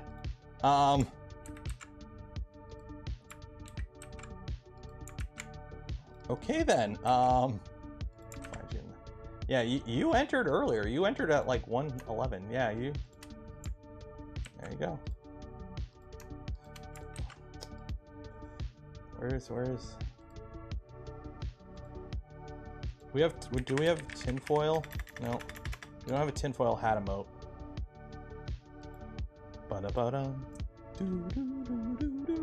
Yeah, that's Xkilla X. Okay, congratulations. You have won yourself a spool of filament from Polymaker. You will get an email from me after the stream ends with information on how to collect your filament. So let's do the CNC starter kit. So for this one, I will forward your information to Jason from LDO, and they will contact you. Because I don't want to know where you live. Wow, talk about that just...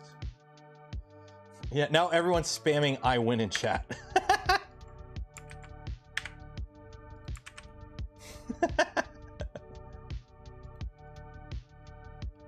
No, I don't... How do you close? I don't want... Go back to regular chat. No, I don't want emotes. Go back to chat. No. There.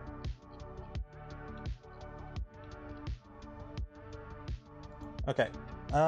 So now, give me a number between 5 and 10. I need a number between 5 and 10.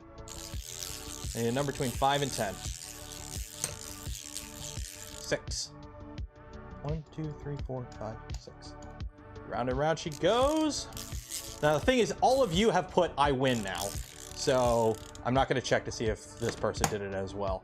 But congratulations to Mr. Grinch. Congratulations, Mr. Grinch. You have won yourself a CNC starter kit from LDOmotors.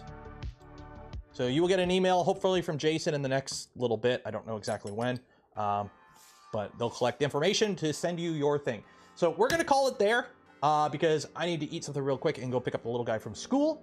So yeah, so I wanna give a shout out again to Polymaker for the spool of filament we gave away this stream and every stream, but also a huge shout out to LDOmotors for providing this kit that we did use for this build series, that we are using for this build series.